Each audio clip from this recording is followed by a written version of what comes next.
الحمد لله الذي كفى وسلام على عباده الذين اصطفى أما بعد فأعوذ بالله من الشيطان الرجيم بسم الله الرحمن الرحيم وإنك لعلى خلق عظيم صدق الله العظيم وقال النبي صلى الله عليه وسلم إنما بعثت لأتمم مكارم الأخلاق أو كما قال النبي صلى الله عليه وسلم اللهم صل على سيدنا محمد وعلى آل سيدنا محمد وبارك وسلم اللهم صل على سيدنا محمد وعلى آل سيدنا محمد وبارك وسلم اللهم صل على سيدنا محمد وعلى آل سيدنا محمد وبارك وسلم۔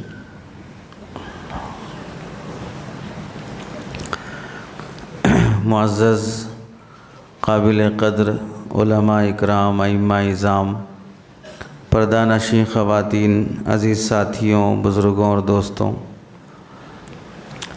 آج اس کو آپ حضرات کے سامنے معاشرے کی اصلاح سے متعلق جو باتیں عرض کرنی ہیں، نبی کریم صلی اللہ علیہ وسلم کی سیرت کی روشنی میں، ان میں سے بنیادی طور پہ 3 باتیں آپ حضرات کے سامنے بیان کرنی ہیں۔ پہلی چیز تو یہ عرض کرنی ہے، معاشرے کی اصلاح کے عنوان سے جب بھی کوئی بات رکھی جاتی ہے، اس میں ہمیں اپنی نیت اور اپنے نظریے کی درستگی کی ضرورت ہے۔ حضرت شیخ الاسلام مفتی تقی عثمانی صاحب دامت برکاتہم کا چھوٹا سا کتابچہ ہے فرد کی اصلاح کے نام سے، اس میں حضرت فرماتے ہیں جب بھی اصلاح معاشرے کے نام سے جلسے ہوتے ہیں تو جلسہ کرنے والے ہوں یا جلسے میں شریک ہونے والے ہوں یا سننے والے ہوں، ان سب میں بالعموم یہ نیت اور یہ سوچ ہوتی ہے کہ ہمارے گاؤں میں، ہمارے شہر میں، ہمارے علاقے میں جو بھی برائیاں ہیں وہ ختم ہو جائیں، ہمارا سماج درست ہو جائے۔ لیکن یہ نیت نہیں ہوتی ہے کہ سماج کا ایک فرد میں بھی ہوں، میں پہلے سدھر جاؤں۔ اگر ہم میں سے ہر آدمی جو معاشرے کی اصلاح کی فکر کرتا ہے، ایک فرد سدھر گیا تو ایک بیماری کم ہو گئی، ایک برائی کم ہو گئی۔ 2 آدمی سدھر گئے، معاشرے میں سے 2 لوگوں سے مصیبت ٹل گئی۔ 4 لوگ سدھر گئے تو معاشرے کی اصلاح میں جو فکر ہو رہی ہے، اس میں سے 4 لوگوں کا بوجھ سماج پر ہلکا ہو گیا۔ تو دراصل سمجھانا یہ ہے، سوسائٹی اور سماج کی اصلاح موقوف ہے فرد کی اصلاح پر۔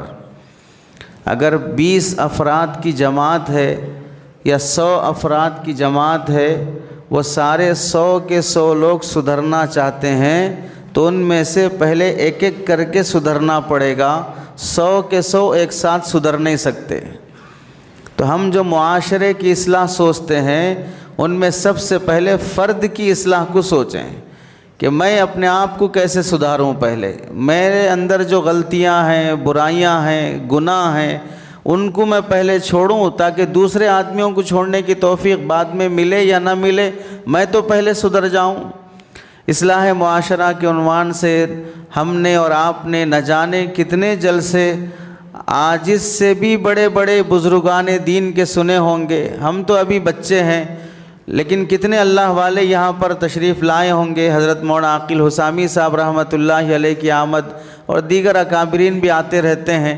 ہر معاشرے کے اصلاح کے جلسے کے عنوان سے جب بھی منعقد ہوتا ہو، اس جلسے سے اگر 10 آدمی بھی توبہ کر کے اٹھ جائیں، سدھرنے کی نیت سے اٹھ جائیں، تو 10 جلسوں سے 100 آدمی سدھر گئے، 20 جلسوں سے 200 آدمی سدھر گئے۔ لیکن چونکہ فرد کی اصلاح کی طرف ذہن نہیں جاتا ہے کہ مجھے پہلے سدھرنا ہے، اس کے بعد دوسرے مجھے دیکھ کر سدھریں گے، بجائے اس کے میں یہ سوچتا ہوں کہ پہلے وہ سدھرے گا تو پھر دیکھیں گے۔ ہمارے سامنے ایسے موقع پر ایک بات رہتی ہے کہ میں اچھے کو اچھا ہوں، برے کو برا ہوں۔ جو لوگ اپنے آپ کو اچھا سمجھتے ہیں وہ یہ بولتے ہیں کہ میں اچھے کو اچھا ہوں، برے کو برا ہوں۔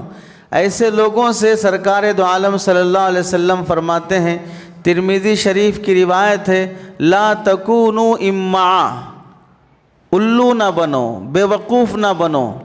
پڑوس ملک کے بڑے عالم دین ہیں، انہوں نے فارسی میں اس کا ترجمہ کیا، چغد نہ بنو۔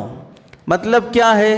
یہ بولنا اپنے آپ کو کہ میں اچھے کو اچھا ہوں، ان احسن الناس فاحسننا ان اساؤوا فاسانا، اگر لوگ ہمارے ساتھ برا کریں گے تو میں بھی برا کروں گا، اور اگر لوگ میرے ساتھ اچھا کریں گے تو میں بھی اچھا کروں گا۔ یہ ہے الو پنا، یہ ہے شرارت، یہ کوئی شرافت نہیں ہے، یہ اخلاق نہیں ہے۔ اخلاق یہ ہے کہ ان اساؤوا فاحسننا، اگر لوگ برا کریں ہمارے ساتھ تو ہم ان کے ساتھ اچھا کریں گے۔ یہ معاشرے کی اصلاح ایسے ہوتی ہے کہ لوگوں کی طرف سے آنے والی تکلیفوں کو ہم برداشت کریں، ان کی گالیوں کو برداشت کر لیں، ان کی برائیوں کو برداشت کر لیں۔ تو معاشرے کی اصلاح دراصل فرد کی اصلاح پر موقوف ہے۔ اس نیت کے ساتھ ہمیں اس جلسے میں شریک ہونا چاہیے کہ میں اس جلسے سے سدھر کے اٹھوں گا۔ میرے زندگی میں ہو سکتا ہے کہ 40 گناہ ہوں، میں نماز 5 وقت کی پابندی بھی نہیں کرتا ہوں، چہرے پہ سنت بھی نہیں رکھتا ہوں، میں نظروں کی حفاظت بھی نہیں کرتا ہوں، حلال حرام کی تمیز بھی نہیں کرتا ہوں، گھر میں شرعی پردہ بھی نہیں کرتا ہوں، میں زکوٰۃ صحیح ادا نہیں کرتا ہوں، لباس شرعی نہیں پہنتا ہوں۔ ایسے دسیوں گناہ ہیں جو شریعت کی نظر میں گناہ کبیرہ، بڑے بڑے گناہ کہلاتے ہیں۔ آج کے جلسے سے ان گناہوں میں سے میں کون سا گناہ چھوڑ سکتا ہوں؟ 40 سال کی عمر ہونے آ گئی، 50 سال کی عمر ہونے آ گئی، 55 سال کی عمر ہونے آ گئی۔ اگر سال کی عمر کے لحاظ سے ایک ایک سال میں ایک ایک گناہ بھی چھوڑتا تو 40 سال میں 40 گناہ چھوٹ جانے چاہیے تھے، 50 سال میں 50 گناہ چھوٹ جانے چاہیے تھے۔ لیکن 15 سال کی عمر سے گناہوں کی جو لت لگی ہے، 55 سال ہونے کو آ گئے، ان میں سے ایک گناہ بھی نہیں چھوٹا ہے۔ 15 سال کی عمر سے لے کے 55 سال کی عمر تک 5 وقت کا نمازی بننے تیار نہیں ہے۔ 15 سال کی عمر سے لے کر 50-60 سال کی عمر ہونے کو آ گئی ہے، آدمی چہرے پہ سنت سجانے تیار نہیں ہے۔ کیا مطلب ہوا؟ ایک گناہ سے توبہ کرنے تیار نہیں ہوا۔ 3 باتیں جو آپ حضرات کے سامنے عرض کرنی ہے نبی کریم صلی اللہ علیہ وسلم کی سیرت کی روشنی میں۔ پہلی بات، آپ علیہ السلام کے متعلق قرآن مجید جو گواہی دیتا ہے، اخلاق رسول، نبی کریم صلی اللہ علیہ وسلم کے اخلاق کیسے تھے۔ دوسری بات جو عرض کرنی ہے کہ ہمارے معاشرے میں نبی کریم صلی اللہ علیہ وسلم کی سیرت کی روشنی میں خواتین کے لیے جو سب سے بڑا فتنہ بے پردگی کا جو عام ہے، اس فتنے سے ہمارے معاشرے کی اصلاح کیسے ہوگی۔ یہ 2 باتیں بنیادی ہیں جو آپ حضرات کے سامنے عرض کی جائیں گی۔ قرآن مجید میں اللہ رب العزت ارشاد فرماتے ہیں وَإِنَّكَ لَعَلَىٰ خُلُقٍ عَظِيمٍ، بے شک آپ اخلاق کے اعلیٰ پیمانے پر ہیں، آپ کو اللہ تعالیٰ نے اخلاق عظیمہ سے نوازا ہے۔ اخلاق عظیمہ کا مطلب کیا ہے؟ اخلاق کی علماء نے 3 قسمیں کی ہیں، اخلاق حسنہ ہے، اخلاق کریمہ ہے، تیسرا اخلاق عظیمہ ہے۔ اخلاق حسنہ اسی کو کہتے ہیں هل جزاء الاحسان الا الاحسان، اچھائی کا بدلہ اچھائی سے، برائی کا بدلہ برائی سے۔ یہ بھی ایک درجے میں اخلاق شمار کیا گیا جو حضرت موسیٰ علیہ السلام کے زمانے میں تھا کہ لوگ اچھا کریں گے ہم بھی اچھا کریں گے، برا کریں گے تو ہم بھی برا کریں گے۔ دوسرا ہے اخلاق کریمہ، جس میں یہ کہا گیا کہ لوگ ہمارے ساتھ برا کریں تو ہم خاموش رہ جائیں، ان کے ساتھ برا نہ کریں، خاموش رہ جائیں۔ یہ اخلاق کریمہ ہے۔ اس سے اعلیٰ درجہ ہے اخلاق عظیمہ۔ اخلاق عظیمہ کا مطلب ہے کہ لوگ ہمارے ساتھ اچھا کریں تو ہم اچھا کریں گے ہی، لوگ ہمارے ساتھ برا کریں تو بھی ہم اچھا کریں گے ان کے ساتھ۔ اس کی نبی کریم صلی اللہ علیہ وسلم کو حضرت جبرائیل علیہ السلام نے تاکید فرمائی تھی کہ آپ علیہ السلام کو حضرت جبرائیل علیہ السلام نے ایک موقع سے وحی کے ذریعے سے فرمایا، اللہ تعالیٰ کا پیغام، کہ جو لوگ تمہارے ساتھ برا کریں، تم سے بات نہ کریں، تمہارا حق ماریں، تمہارے ساتھ صلہ رحمی نہ کریں تو تم ان کے ساتھ صلہ رحمی سے پیش آؤ، وہ تمہارا حق ادا نہ کریں پھر بھی تم ان کا حق ادا کرنے کی کوشش کرو۔ تو اخلاق عظیمہ کا مطلب یہ ہوا دیگر جتنے نبیوں کی شریعت گزری ہے ان کی شریعتوں میں اخلاق کا جو معیار تھا ان سب معیارات سے آگے بڑھ کر رسول اللہ کو اعلیٰ معیار دیے گئے اخلاق کے۔ تبھی کافروں کے ساتھ، دشمنوں کے ساتھ، گھر کی عورتوں کو برا بھلا کہنے والوں کے ساتھ، بیٹیوں کو طلاق دینے والوں کے ساتھ، اللہ کے نبی علیہ السلام کے ازواج مطہرات کے متعلق اشعار میں ہجو اور برائی بیان کرنے والوں کے ساتھ، اور اپنے خاندان، اپنے چچا اور اپنے دیگر رشتہ داروں کو شہید کرنے والوں کے ساتھ بھی آپ کا رویہ جو رہا، آپ کا حسن سلوک جو رہا، یہ اخلاق عظیمہ کا کردار تھا کہ برا کرنے والوں کے ساتھ بھی ہم اچھا کر رہے ہیں۔ حدیث میں آپ علیہ السلام فرماتے ہیں انما بعثت لاتمم مکارم الاخلاق، اللہ نے مجھے بھیجا ہے کہ میں اخلاق کے معیار کو مکمل کر دوں۔ اخلاق کسے کہا جاتا ہے؟ وہ اگر دیکھنا ہو تو رسول اللہ صلی اللہ علیہ وسلم کی ذات کو دیکھا جائے۔ حضرت عائشہ رضی اللہ تعالیٰ عنہ فرماتی ہیں آپ سے پوچھا گیا کہ آپ کے اخلاق اور آپ کی سیرت کیسی تھی نبی علیہ السلام دنیا سے پردہ فرمانے کے بعد؟ تو حضرت عائشہ رضی اللہ تعالیٰ عنہ نے پوچھنے والوں سے پوچھا کیا تم نے قرآن مجید نہیں پڑھا؟ تو انہوں نے کہا کہ ہاں ہم نے پڑھا ہے۔ حضرت عائشہ رضی اللہ تعالیٰ عنہ فرمانے لگی کان خلقہ القرآن، قرآن جیسا کہتا ہے وہ سارے کے سارے رسول اللہ میں نظر آتے ہیں۔ گویا کہ قرآن اللہ کا کلام ہے جو جامد شکل میں موجود ہے، اور یہ محمد الرسول اللہ بھی اللہ کا قرآن ہے جو انسان کی شکل میں موجود ہے۔ گویا کہ اللہ نے دو قرآن نازل کیے، ایک قرآن کتاب کی شکل میں، ایک قرآن رسول اللہ کی شکل میں۔ قرآن میں جو بات کہی گئی کہ یہ اچھی ہے وہ اچھائی رسول میں نظر آئے گی، قرآن میں جو بات کہہ دی گئی کہ یہ غلط ہے اور نہیں ہونا چاہیے، رسول اللہ کی زندگی میں کبھی وہ بات نظر نہیں آئے گی۔ عملی قرآن گویا کہ رسول اللہ صلی اللہ علیہ وسلم کی ذات تھی۔ آپ علیہ السلام کی سیرت سمجھنے سے پہلے ہم پورے اسلام کو چند نمبرات میں سمجھ لیں۔ اسلام کا خلاصہ 5 باتوں کا نام ہے۔ نمبر 1 عقائد، نمبر 2 عبادات، نمبر 3 معاملات، نمبر 4 معاشرت، نمبر 5 اخلاق۔ 5 باتوں پر پورا دین منحصر ہے۔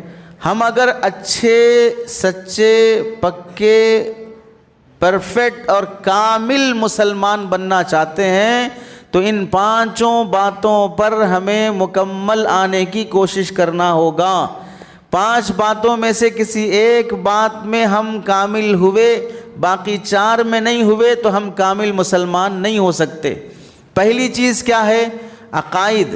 ہماری سوچ مسلمان اور اسلام کی سوچ ہونا چاہیے۔ ہم اللہ کے بارے میں کیا سوچیں، رسول اللہ کے بارے میں کیا سوچیں، صحابہ کے بارے میں کیا سوچیں، جنت جہنم کے بارے میں کیا سوچیں، ہمارے عقیدے درست ہونا چاہیے۔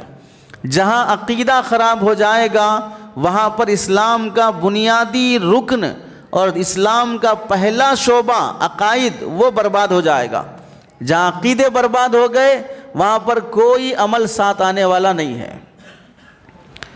اب اس سلسلے میں دیکھیں 10ویں پارے کی سورہ توبہ میں اللہ تعالیٰ فرماتے ہیں اجعلتم سقایۃ الحاج وعمارۃ المسجد الحرام کمن آمن باللہ والیوم الآخر۔ اس آیت کا مطلب اجعلتم، کیا تم نے بنا دیا، سقایۃ الحاج وعمارۃ المسجد الحرام، حاجیوں کو پانی پلانا اور کعبۃ اللہ کی تعمیر کرنا۔ حاجیوں کو پانی پلانا، کعبۃ اللہ کی تعمیر کرنا، ان 2 عبادتوں کو تم نے بنا دیا۔ کمن آمن باللہ والیوم الآخر، اس کی طرح جو اللہ پر اور آخرت کے دن پر ایمان لاتا ہے۔ اللہ مکے کے کافروں سے فرما رہے ہیں، اس زمانے میں نبی علیہ السلام کے زمانے میں جو لوگ حج کرنے کے لیے آتے تھے، اس زمانے میں ہوٹل نہیں تھے، ریسٹورنٹ نہیں تھے، لوگوں کے کھانے کے لیے کوئی انتظام نہیں تھا، تو مکے کے کافر ہونے کے باوجود بھی حاجیوں کی خدمت کرتے تھے، چونکہ ان کے دل میں کعبۃ اللہ کی عظمت اور محبت تھی۔ تو بڑی عبادت ہے حاجیوں کو کھانا کھلانا۔ ہمارے سماج میں اگر کوئی بندہ عمرے کو جا رہا ہو، حج کو جا رہا ہو، تو دیکھو دعوتوں کی ایک قطار شروع ہو جاتی ہے، یہ لوگ بھی دعوت دیے، وہ بھی دعوت دیے، یہ بھی دعوت دیے۔ یہ سسٹم بنا ہوا ہے ہمارے پاس کہ عمرے اور حج کو جانے سے پہلے پبلک دعوت دینا، آنے کے بعد حاجی صاحب دعوت دینا۔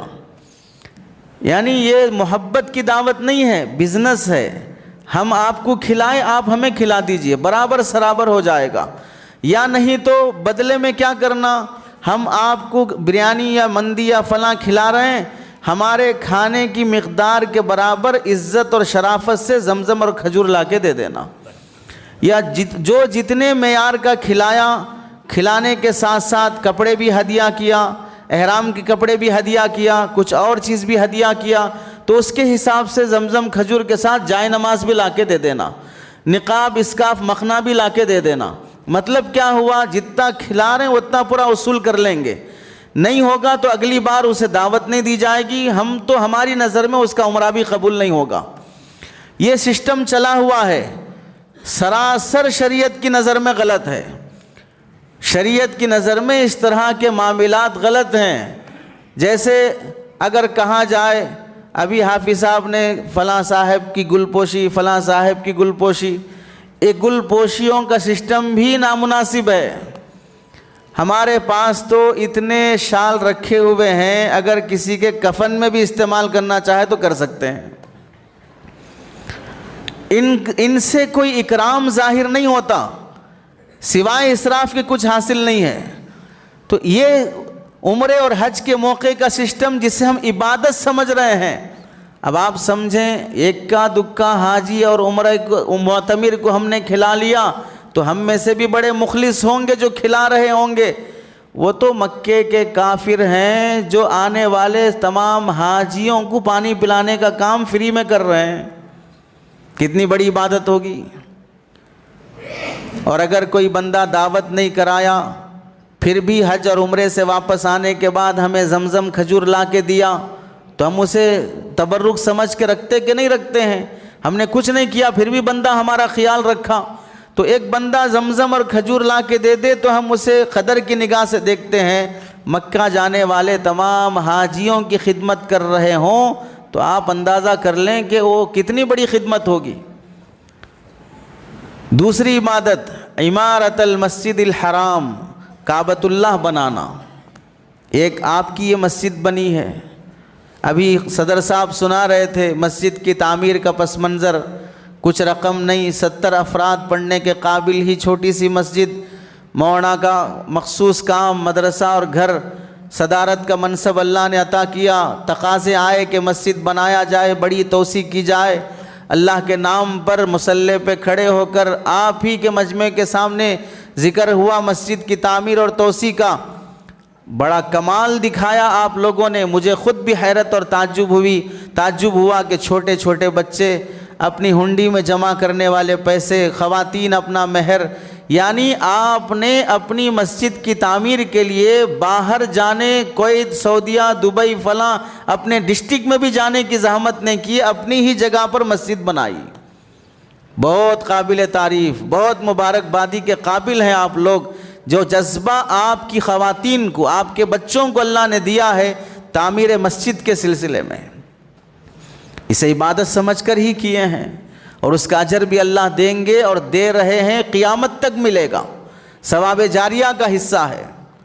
تو آپ اندازہ کریں آپ کو کتنی خوشی ہو رہی ہوگی اس مسجد کی تعمیر میں حصہ لے کے۔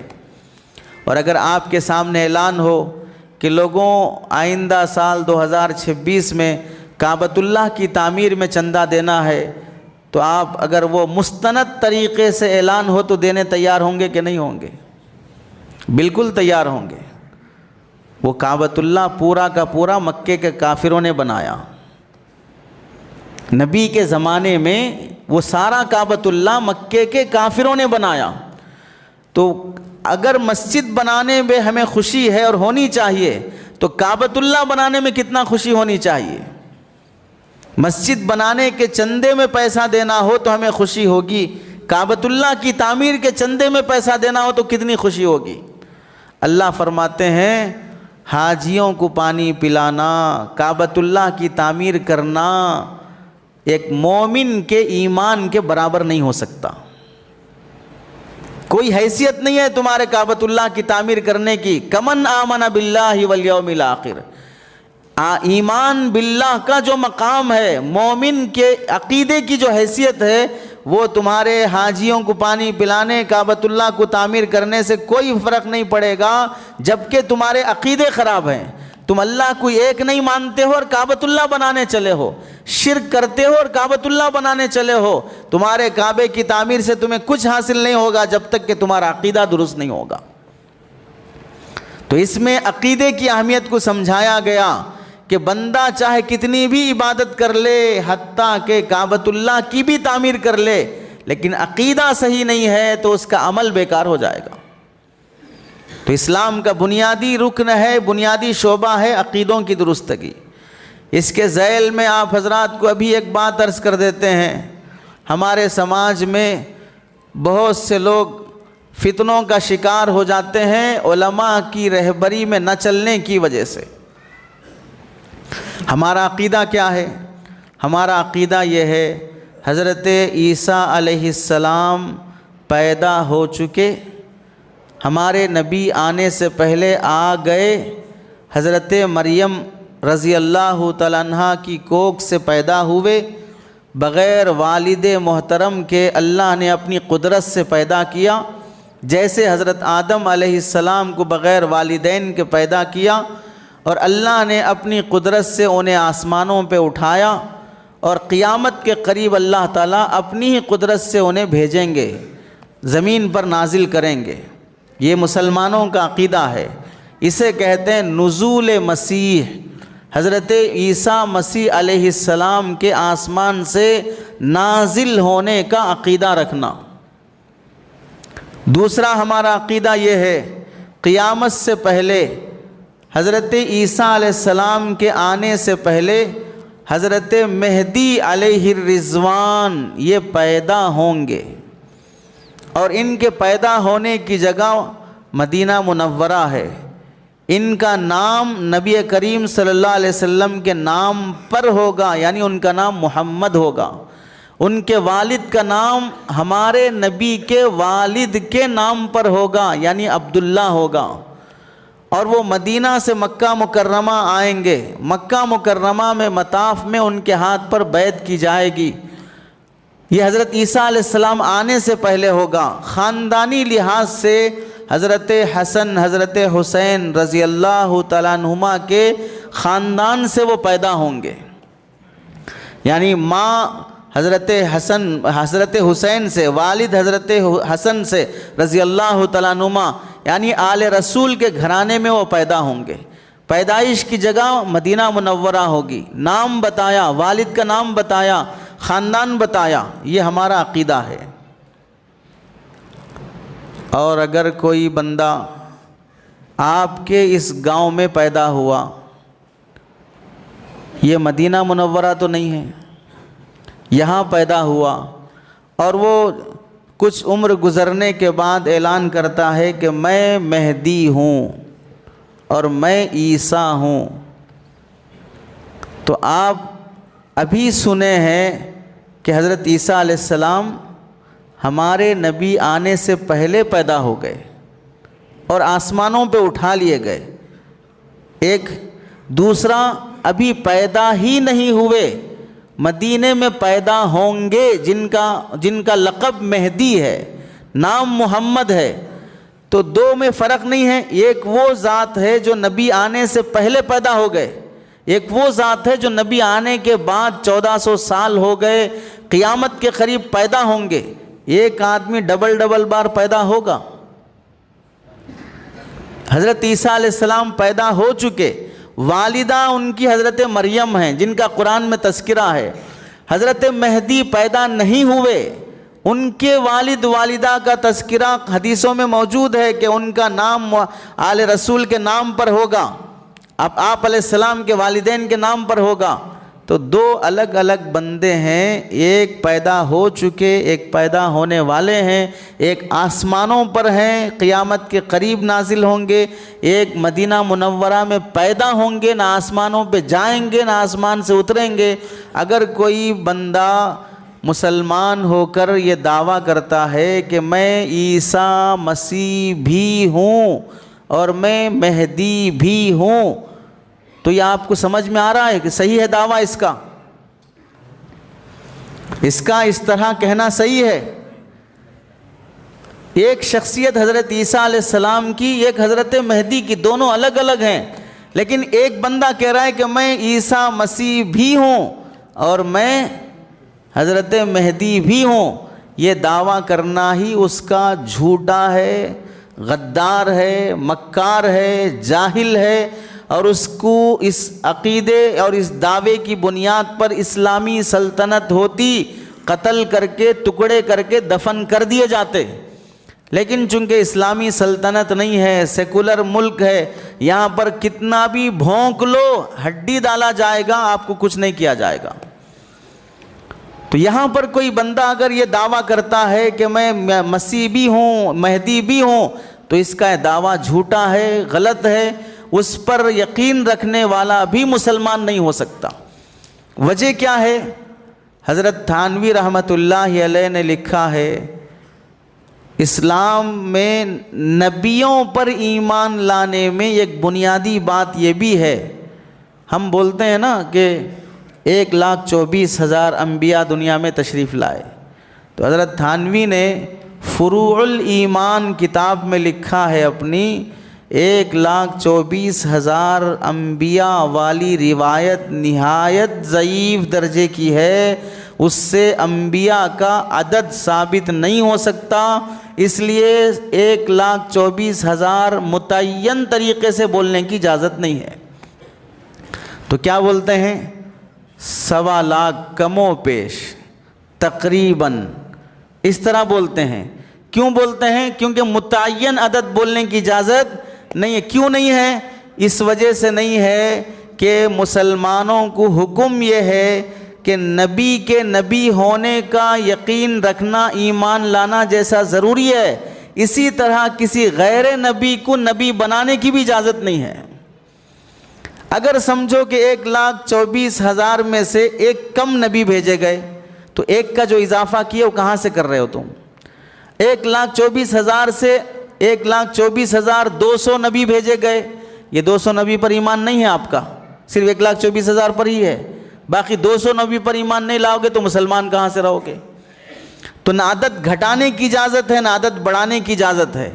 اب حضرت عیسیٰ علیہ السلام آسمانوں پر ہیں، نبی ہیں، ایک بندہ یہاں پیدا ہو کر بول رہا ہے کہ میں عیسیٰ ہوں، تو ایک نبی کا اضافہ ہوا کہ نہیں ہوا؟ اور جب ایک نبی کا اضافہ کرنا جائز نہیں ہے، اس پر ایمان لانا جائز نہیں ہے، تو پھر وہ مسلمان کیسے باقی رہے گا؟ تو عقیدوں کی درستگی ضروری ہے۔ آپ کے سماج میں اسی طرح ہندوستان میں ایک بندہ جس کا نام شکیل ہے، باپ کا نام حنیف ہے، پیدا ہوا بہار میں ہے اور وہ اورنگ آباد میں رہتا ہے، وہ یہ کہتا ہے کہ میں مسیح بھی ہوں اور میں مہدی بھی ہوں۔ حضرت مسیح مریم رضی اللہ تعالیٰ عنہ کے بیٹے ہیں، پیدا ہو کے آسمان پر ہیں، حضرت مہدی پیدا ہی نہیں ہوئے ہیں، اور ایک بندہ کہہ رہا ہے کہ میں مسیح بھی ہوں، مہدی بھی ہوں۔ جو لوگ ان پر ایمان لاتے ہیں یا اس کو صحیح سمجھتے ہیں، کتنے بے وقوف ہوں گے۔ تھوڑا تو اپنے عقیدوں کو جان لیتے کہ مسلمان کو کیا عقیدہ رکھنا چاہیے، تو اپنے عقیدوں کی حفاظت کریں۔ عقیدے کی حفاظت کے بغیر مسلمان نہیں ہو سکتا۔ دوسری چیز ہے عبادات۔ مسلمان ایمان لانے کے بعد اس کے لیے حکم ہوتا ہے کہ اللہ کے سامنے بندہ بن کے دکھاؤ۔ نوکر بن کے دکھاؤ. بندگی کے لیے اللہ نے کچھ کام دیے، نماز، روزہ، زکوٰۃ، حج، جو بنیادی ہیں 4، ان میں کوتاہی نہ کرو.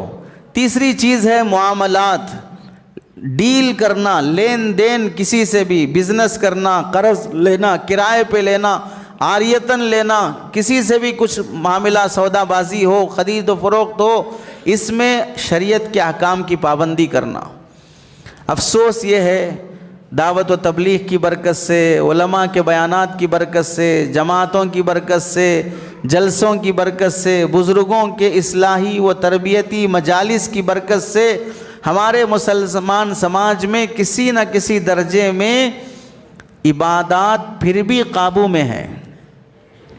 پہلے اتنی شاندار مسجدیں نہیں تھیں، اب بن رہی ہیں، مسلمان ہی بنا رہے ہیں. سارا خرچہ اور دل کھول کے تعاون کرنا مسلمان ہی کر رہے ہیں. پہلے اتنے نمازی نہیں دکھتے تھے، اب دکھ رہے ہیں. پہلے نوجوان مسجدوں میں نظر نہیں آتے تھے، اب کسی نہ کسی درجے میں نظر آ رہے ہیں.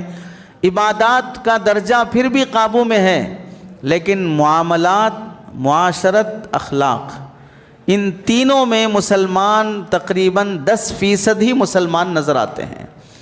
باقی 90% مسلمان وہ ہیں جو نہ معاملات میں مسلمان نظر آتے ہیں، نہ معاشرت میں مسلمان نظر آتے ہیں، نہ اخلاق میں مسلمان نظر آتے ہیں.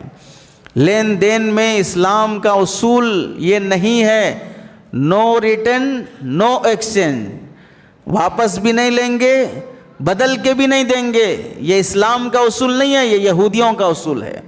اسلام کا اصول یہ ہے بیچنے کے بعد اگر واپس لینے کی ضرورت پڑے واپس لے لو، خریدنے والے کے پورے پیسے دے دو. یہ واپس لینے کی برکت سے اللہ تمہارے گناہ بخش دے گا. بزنس بھی ہوا، گناہ بھی بخشے گئے. اسلام کا اصول دھوکہ دینا نہیں ہے. دھوکہ دینا کم ایمان والا ہونے کی علامت ہے، دھوکہ کھانا کم عقل والا ہونے کی علامت ہے. دھوکہ دینے والا کم ایمان والا ہے اور دھوکہ کھانے والا کم عقل والا ہے. عقل بھی سلامت رہے، ایمان بھی سلامت رہے تو نہ دھوکہ دینا نہ دھوکہ کھانا ہے. معاملات کی صفائی تیسری چیز ہے. چوتھی چیز ہے معاشرت، رہن سہن، پڑوسیوں کے ساتھ، بچوں کے ساتھ، بیوی کے ساتھ، شوہر کے ساتھ، سسرال کے ساتھ ہمارا رہن سہن مسلمانوں جیسا ہو. پانچویں چیز ہے اخلاق، جسے ہم عنوان کے طور پر آپ لوگوں نے لکھا ہے سیرت رسول کی روشنی میں، سیرت رسول اور اصلاح معاشرہ. نبی کریم صلی اللہ علیہ وسلم کے اخلاق کی روشنی میں اپنے اخلاق کو درست کرنا. اخلاق میں سے ایک چیز ہم دیکھیں، اللہ کے نبی علیہ السلام کی حدیث فرماتے ہیں، حضرت انس رضی اللہ تعالیٰ عنہ راوی ہیں کہ 10 سال میں اللہ کے نبی علیہ السلام کی خدمت میں رہا. 10 سال کے عرصے میں کبھی اللہ کے نبی علیہ السلام نے مجھے ڈانٹا نہیں، ٹوکا نہیں، مارا نہیں، یہ تک نہیں پوچھا کہ تم یہ کام کیوں کیے، اور یہ بھی نہیں فرمایا کہ تم یہ کام کیوں نہیں کیے. 10 سال خدمت میں ہے کوئی بندہ، خادم بن کر، نوکر بن کر، نوکر کو بھی 10 سال میں ایک بار بھی نہیں ڈانٹا. 10 سال خدمت میں ہے، نوکر پہلے سلام کرنا چاہ رہا ہے لیکن 10 سال میں کبھی موقع نہیں ملا، آقا خود سلام پہلے کرتے ہیں. یہاں رک کر ایک بات سمجھیں، میاں بیوی دونوں، ان کے بارے میں اللہ فرماتے ہیں ہن لباس لکم وانتم لباس لہن وَلَهُنَّ مِثْلُ الَّذِي عَلَيْهِنَّ بِالْمَعْرُوفِ. عورتوں کو مردوں کے برابر حق ملنا چاہیے. ہن لباس لکم وانتم لباس لہن، مرد بیوی کے لیے ڈریس ہے، بیوی مرد کے لیے ڈریس ہے، ایک دوسرے کا لباس ہیں. اس میں اللہ نے مرد اور بیوی، میاں بیوی کو برابر کا درجہ دیا ہے. وَلِلرِّجَالِ عَلَيْهِنَّ دَرَجَةٌ، البتہ مردوں کو عورتوں پر 2 وجوہات سے اللہ نے بڑھوتری دی ہے، اس کی حکمتیں الگ ہیں. لیکن یہاں تک تو معلوم ہو گیا کہ میاں بیوی دونوں ایک گاڑی کے 2 پہیے ہوتے ہیں، پرندے کے دو پر ہوتے ہیں، دونوں کو برابری کا حق رہتا ہے۔ آپ بتائیں یہاں اللہ کے نبی علیہ السلام کی خدمت میں رہنے والا نوکر 10 سال خدمت کرے، ایک بار بھی ڈانٹ نہ سنے، یہاں میاں بیوی دونوں 10 سال نہیں 10 مہینے میں جھگڑے نہیں ہو رہے ہیں، 6 مہینے میں خلا طلاق کی نوبت نہیں آ رہی ہے۔ یہ تو پارٹنرز ہیں، لائف پارٹنر ہیں ایک دوسرے کی زندگی کے۔ وہ تو اونچ نیچ کا معاملہ تھا، وہ تو آقا ہیں، یہ نوکر ہے۔ آقا نوکر ہوتے ہوئے بھی ایک بار جھگڑا نہیں ہوا، ڈانٹ تنبیہ نہیں ہوئی۔ یہ دونوں پارٹنر ہوتے ہوئے حال یہ ہے کہ 1 سال 2 سال میں ہی خلا طلاق کے واقعات پیش آ رہے ہیں۔ تو ہم دیکھ لیں کہ ہماری معاشرت کیسے چل رہی ہے۔ اس سے آگے بڑھیں، مساجد کے سلسلے میں آ جائیں۔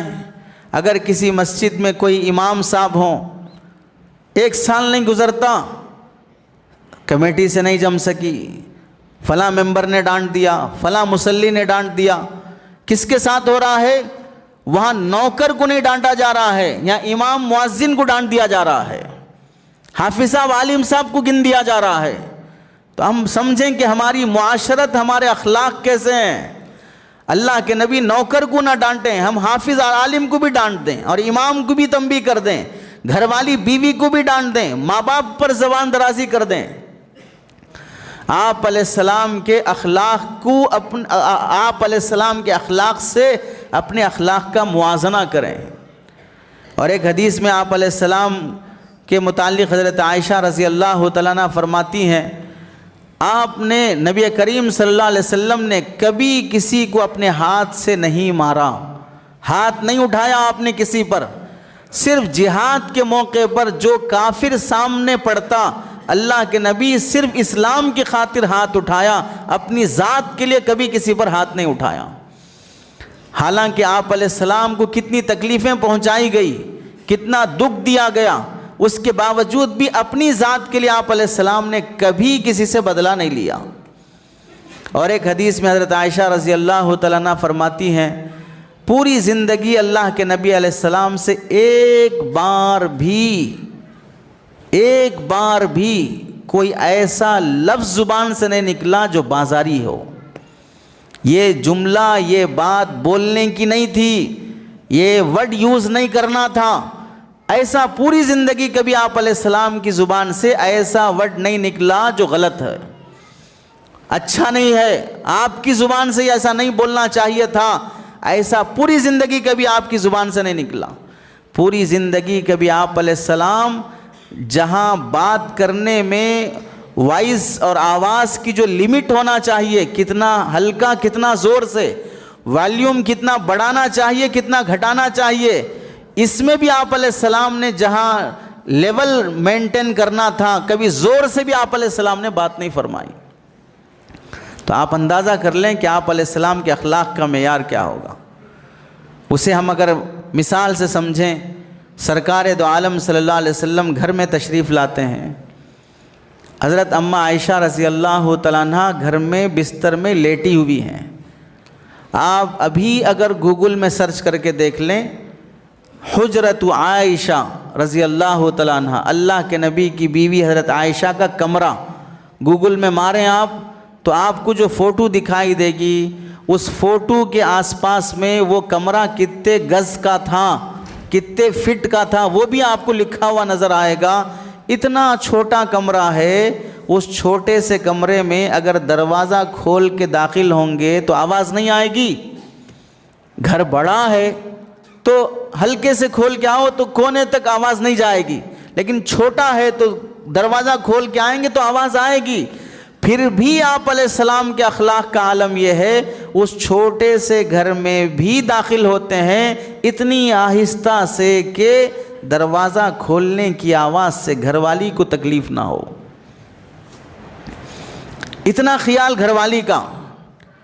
اور پھر سلام کر کے داخل ہونا آپ ہی کی سنت ہے، تو اتنی آہستہ سے سلام کرتے ہیں کہ اگر جاگے ہوں تو جواب دیں، نہیں جاگے ہوں تو جواب دینے کی ضرورت ہی نہیں ہے، اتنی آہستہ سے سلام کرتے ہیں۔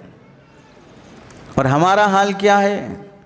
ہم تو گھر میں داخل ہوں گے، سلام ہمارے لیے معاف ہے، دروازہ کھول کے نہیں توڑ کے داخل ہوں گے تو بھی معاف ہے، شرافت سے داخل ہونا نہیں گھس کے آئیں گے تو بھی معاف ہے، اس واسطے کہ میں مرد ہوں۔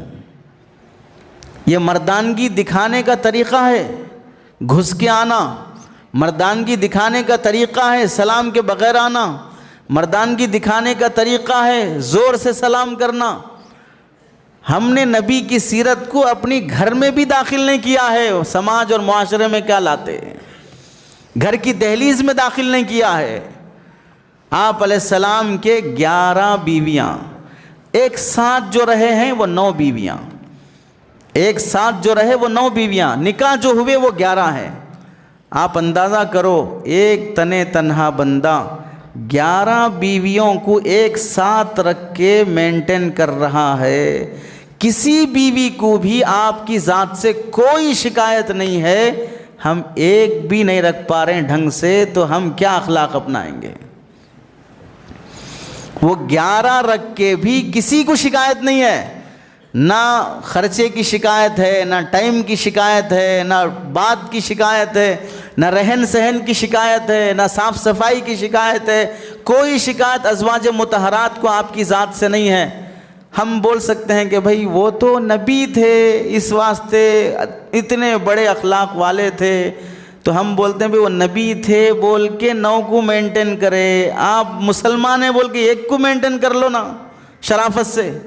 ہم کہاں بول رہے ہیں کہ آپ بھی 4 کو مینٹین کرو بول کے، 1 کو ہی مینٹین کرنے کی بات کر رہے ہیں۔ ان کے ساتھ تو شرافت سے رہ جاؤ، اخلاق سے رہ جاؤ، شکایت کے موقع نہ دو، عورتوں کو مہیلا منڈل جانے کی نوبت نہ آئے، کورٹ کچہریاں آباد نہ ہوں، کیسز نہ بک کیے جائیں، ایک دوسرے کے جان کے دشمن نہ ہو جائیں۔ شادی سے پہلے جتنا تعریفیں ایک دوسرے کی کر رہے تھے، منگنی کرنے کے لیے لڑکا لڑکی کو دیکھنے کے لیے ادھر کا خاندان ادھر کا خاندان جب جا کے رسم کر رہے تھے، اس موقع پہ خاندان والے رشتہ دار دوست و احباب جب پوچھے لڑکا کیسا ہے، لڑکی کیسی ہے، ماشاءاللہ بہت اچھے ہیں، ویل سیٹل ہے، ذاتی مکان ہے، گرین کارڈ ہے، فلاں کی نیشنالٹی ہے، اتنا بینک بیلنس ہے، یہ ذاتی مکان ہے، فلاں ہے، بہت تعریف کر رہے تھے۔ کب؟ جب رشتہ دیکھنے جا رہے تھے، رشتہ ہو کے 6 مہینے بھی نہیں ہوا، اب جا کے پوچھو خیر خیریت کیا ہے، پورا بایو ڈیٹا ایسا ہوگا گویا کہ فرعون کا اسکیننگ ہوا ہو۔ ہم اچھا سوچ کے دیے تھے، یہ سمجھ کے دیے تھے، وہ فلاں کیے تھے، وہ کیے تھے، دھوکے میں آ گئے، فلاں ہو گیا، 6 مہینے میں پوری حقیقتیں نظر آ گئی۔ وجہ کیا ہے؟ وجہ یہی ہے کہ شادی سے پہلے ویل سیٹل دیکھا، ذاتی مکان دیکھا، گرین کارڈ دیکھا، امریکہ کی نیشنالٹی دیکھا، پراپرٹی دیکھا، بینک بیلنس دیکھا، دینداری نہیں دیکھا۔ شادی کے بعد دینداری دیکھ رہا ہے، اخلاق شادی کے بعد دیکھ رہا ہے، سیرت شادی کے بعد دیکھ رہا ہے۔ شادی سے پہلے صورت دیکھا، شادی کے بعد سیرت دیکھ رہا ہے۔ اب یہ جو تبدیلی آ رہی ہے، اس تبدیلی کی وجہ سے شادی کے 3-4 مہینے نہیں، اب تو مسلمان سماج میں وہ دن بھی دیکھے جا رہے ہیں جہاں نکاح کے کھانے پر لڑائی ہو کے نکاح ختم ہو کے نکل رہے ہیں۔ وجہ کیا ہے؟ شادی کی دعوت میں ہمارے دوستوں کو ہڈیاں نہیں ملے، ٹکڑے نہیں ملے، بوٹیاں نہیں ملے، میٹھا ڈبل بار پوچھ لیا تو نہیں دیے، آؤ بیٹھو بول کے نہیں بلائے۔ ان باتوں کی وجہ سے نکاح کی دعوت میں ہی جھگڑے ہو کے وہیں سے کرسیاں لے کے مار کے ایک دوسرے کو نکل رہے ہیں۔ یہاں ایک اور بات سمجھ لیں، جو سماج شادی کے سلسلے میں اتنا بگڑ گیا ہے، ان بیچاروں کو وہ لوگ تانا دے رہے ہیں کہ لوگ 4 کرتے بول کے۔ اتنا بگڑا ہوا سماج ایک نہیں ڈھنگ سے کر پا رہا، تم کس غلط فہمی میں ہو کہ لوگ 2 کرتے 4 کرتے بول کے؟ ایک بھی ڈھنگ سے نہیں کر رہے ہیں، پھر 4 کا الزام دے رہے ہو، بے وقوف کہیں گے، تھوڑا دیکھ تو لو ریسرچ کیا ہے۔ شادی ایک کر کے 4 کو رکھیل بنانے والے کون ہیں، تھوڑا اس کی بھی رپورٹ پیش کر دو۔ شادی کے ساتھ ساتھ لیونگ ریلیشن شپ میں رہنے والوں کی رپورٹ کیا، یہ بھی پیش کر دو۔ شادی ہونے کے باوجود بھی بیوی کو تنگ کر کے دوسرے غلط تعلقات والوں کی رپورٹ بھی پیش کر دو۔ یہ نہیں دیکھا جا رہا ہے۔ بھولے بھالے لوگ جو ایک کو بھی سنبھال نہیں پا رہے ہیں، ان کو 2-2 3-3 کا الزام دیا جا رہا ہے۔ معاشرتی زندگی میں آپ علیہ السلام کی زبان مبارک سے کبھی فحش گوئی ایسا لفظ جو نہیں بولنا چاہیے تھا آپ کی زبان سے نہیں نکلا۔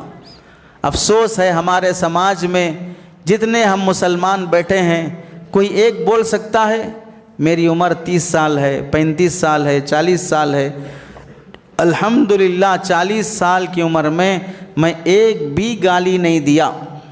کوئی ایک بول سکتا ہے؟ ایک بھی گالی نہیں دیا۔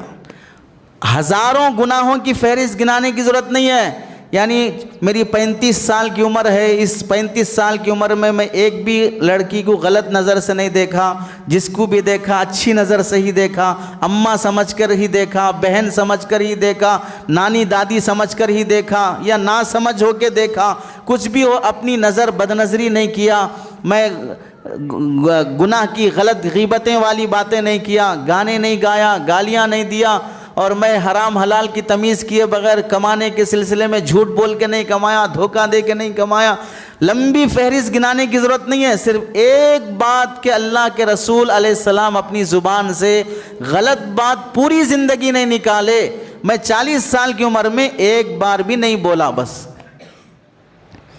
کتنا بڑا فرق ہے میری زبان کو اور رسول اللہ کی زبان کو، کتنا بڑا فرق ہے میری نگاہ کو اور رسول اللہ کی نگاہ کو، کتنا بڑا فرق ہے میرے کانوں کو اور رسول اللہ کے کانوں کو۔ وہ تو پوری زندگی کبھی کسی کی برائی نہیں سنے، اور میرا کون سا ہفتہ ایسا گزرا کسی کی برائی نہیں سنا ہوں، کون سا دن ایسا گزرا کہ میں رات کی تنہائیوں میں بیٹھ کر بدنگاہی نہیں کیا ہوں۔ ان نوجوان بچوں سے پوچھ لو جن کے ہاتھوں میں فون ہیں، لڑکے ہیں، لڑکیاں ہیں، شادی شدہ ہیں، نوجوان لڑکے یا لڑکیاں جن کی شادیاں ابھی تازہ تازہ ہوئی ہیں، بیوی بازو ہے پھر بھی موبائل میں غلط چیزیں دیکھ رہا ہے۔ بالغ ہو گیا، ماں نے باپ نے فون دلایا، رات کی تنہائیوں میں بیٹھ کر گھنٹوں گھنٹوں بیٹھ کر گوگل اور یوٹیوب پر جو دیکھ رہے ہیں، کیا یہ بزرگان دین کے بیانات سن رہے ہیں یا اللہ والوں کی تصویریں دیکھ رہے ہیں؟ ان بچوں کے ہاتھوں میں جو بھی بالغ ہوا ہے، 20 سے 25 سال کی عمر والا کوئی ایک نوجوان کہہ دے شاید کہ ہوں گے اللہ ماشاء اللہ، اکثریت کی بات کی جا رہی ہے 20 سال کی عمر ہو گئی اور میرے ہاتھ میں موبائل آیا اور میں نے کوئی غلط چیز نہیں دیکھی، میں نے کوئی گانا نہیں سنا، میں نے کوئی تصویر نہیں دیکھی، یعنی غلط تصویر، میں نے کوئی فوٹو نہیں دیکھی، کوئی ہیروئن کی، ہیرو کی، فلاں ایکٹر کی، ایسا کچھ بھی میں نے نہیں دیکھا۔ جب ہماری نگاہیں اتنی گندی ہو گئی، زبان ایسی ہو گئی، کان ایسے ہو گئے، سوچ ایسی ہو، تو کتنی اصلاح کی ضرورت ہے، کتنا مسلمان سماج کو سمجھنے سدھرنے کی ضرورت ہے۔ آپ علیہ السلام کے متعلق حضرت جابر رضی اللہ تعالیٰ عنہ فرماتے ہیں، حضرت بخاری شریف کی روایت ہے، حضرت خدیجہ رضی اللہ تعالیٰ عنہ کے متعلق مشہور بات ہے، پہلی مرتبہ جب رسول اللہ پر وحی نازل ہوئی، پہلی بار تھا، فرشتے کو بھی دیکھنا پہلی بار تھا، اور فرشتے کا بھینچنا پہلی بار تھا، قرآن کی وحی کا بوجھ جو ناقابل برداشت تھا، ہیبت میں آ گئے رسول اللہ صلی اللہ علیہ وسلم، اور گھر آ کر اماں خدیجہ رضی اللہ تعالیٰ عنہ سے فرمایا زملونی، کہ مجھے چادر اڑا دو، اور ہیبت میں بے چین ہو کر گھر والی سے اپنی جان کا خطرہ محسوس کرنے لگے، ایسی کیفیت ہو گئی ہے کہ مجھے اپنی جان جانے کا ڈر سا لگ رہا ہے۔ تو حضرت خدیجہ رضی اللہ تعالیٰ عنہ نے اپنے شوہر سرکار دو عالم صلی اللہ علیہ وسلم کو تسلی دیتے ہوئے جو جملے ارشاد فرمائے، وہ جملے ہم غور کریں کہ کیا تھے۔ یعنی ہمیں یہ دیکھنا چاہیے کہ اللہ کے نبی بننے کے بعد کتنے اچھے اخلاق والے تھے، وہ نہیں، نبی بننے سے پہلے بھی کتنے اخلاق والے تھے۔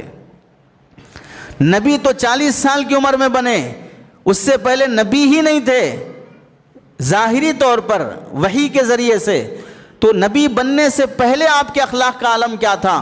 حضرت خدیجہ رضی اللہ تعالیٰ عنہ تسلی دیتے ہوئے فرماتی ہیں آپ مطمئن رہیں، گھبرائیں نہیں، آپ کو کچھ نہیں ہوگا۔ کیوں؟ پہلی بات، آپ رشتہ داری نبھاتے ہیں، بھائی بہن، خالہ ماموں پھوپھی چاچا جو بھی رشتہ دار ہیں ان سب کا خیال کرتے ہیں۔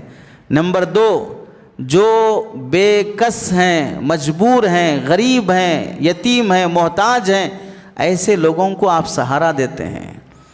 نمبر 3، جو لوگ کما کر اپنا پیٹ نہیں پال سکتے، گزارا نہیں کر سکتے، آپ کما کر ان کو کھلاتے ہیں۔ نمبر 4، آپ مہمانوں کو مہمان نوازی کرتے ہیں۔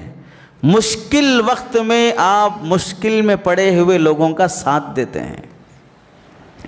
یہ کب بول رہے ہیں؟ حضرت خدیجہ رضی اللہ تعالیٰ عنہ پہلی بار وحی نازل ہونے پر، نبی بننے سے پہلے کے عادات، ان میں سے کوئی بات عبادت والی ہے کہ آپ بڑے تہجد گزار ہیں، آپ بڑی تسبیحات کے پابند ہیں، آپ بڑے نوافل کے پابند ہیں، آپ بڑا قرآن پڑھنے والے ہیں، قرآن اترا ہی نہیں تھا، تسبیحات کیا ہے معلوم ہی نہیں تھے، تہجد ہی معلوم نہیں تھی، تو آپ علیہ السلام کی عبادت کا تذکرہ نہیں ہے، اخلاق کا تذکرہ ہے کہ آپ دوسروں کی خدمت کرنے والے، خیر خواہی اپنانے والے۔ تو اس سے ہمیں معلوم ہوا کہ نبی علیہ السلام کی سیرت عبادت سے زیادہ خدمت کی اور دوسروں کے ساتھ اخلاق سے پیش آنے کی۔ 40 سال کی زندگی تک ہمارا حال یہ ہے کہ نہ ہماری زندگی میں عبادت ہے، نہ ہماری زندگی میں خدمت ہے، نہ اخلاق ہے۔ تو معاشرے کی اصلاح کے لیے کن کن باتوں پر توجہ کی ضرورت ہے؟ 2-3 باتیں ذکر کی جاتی ہیں۔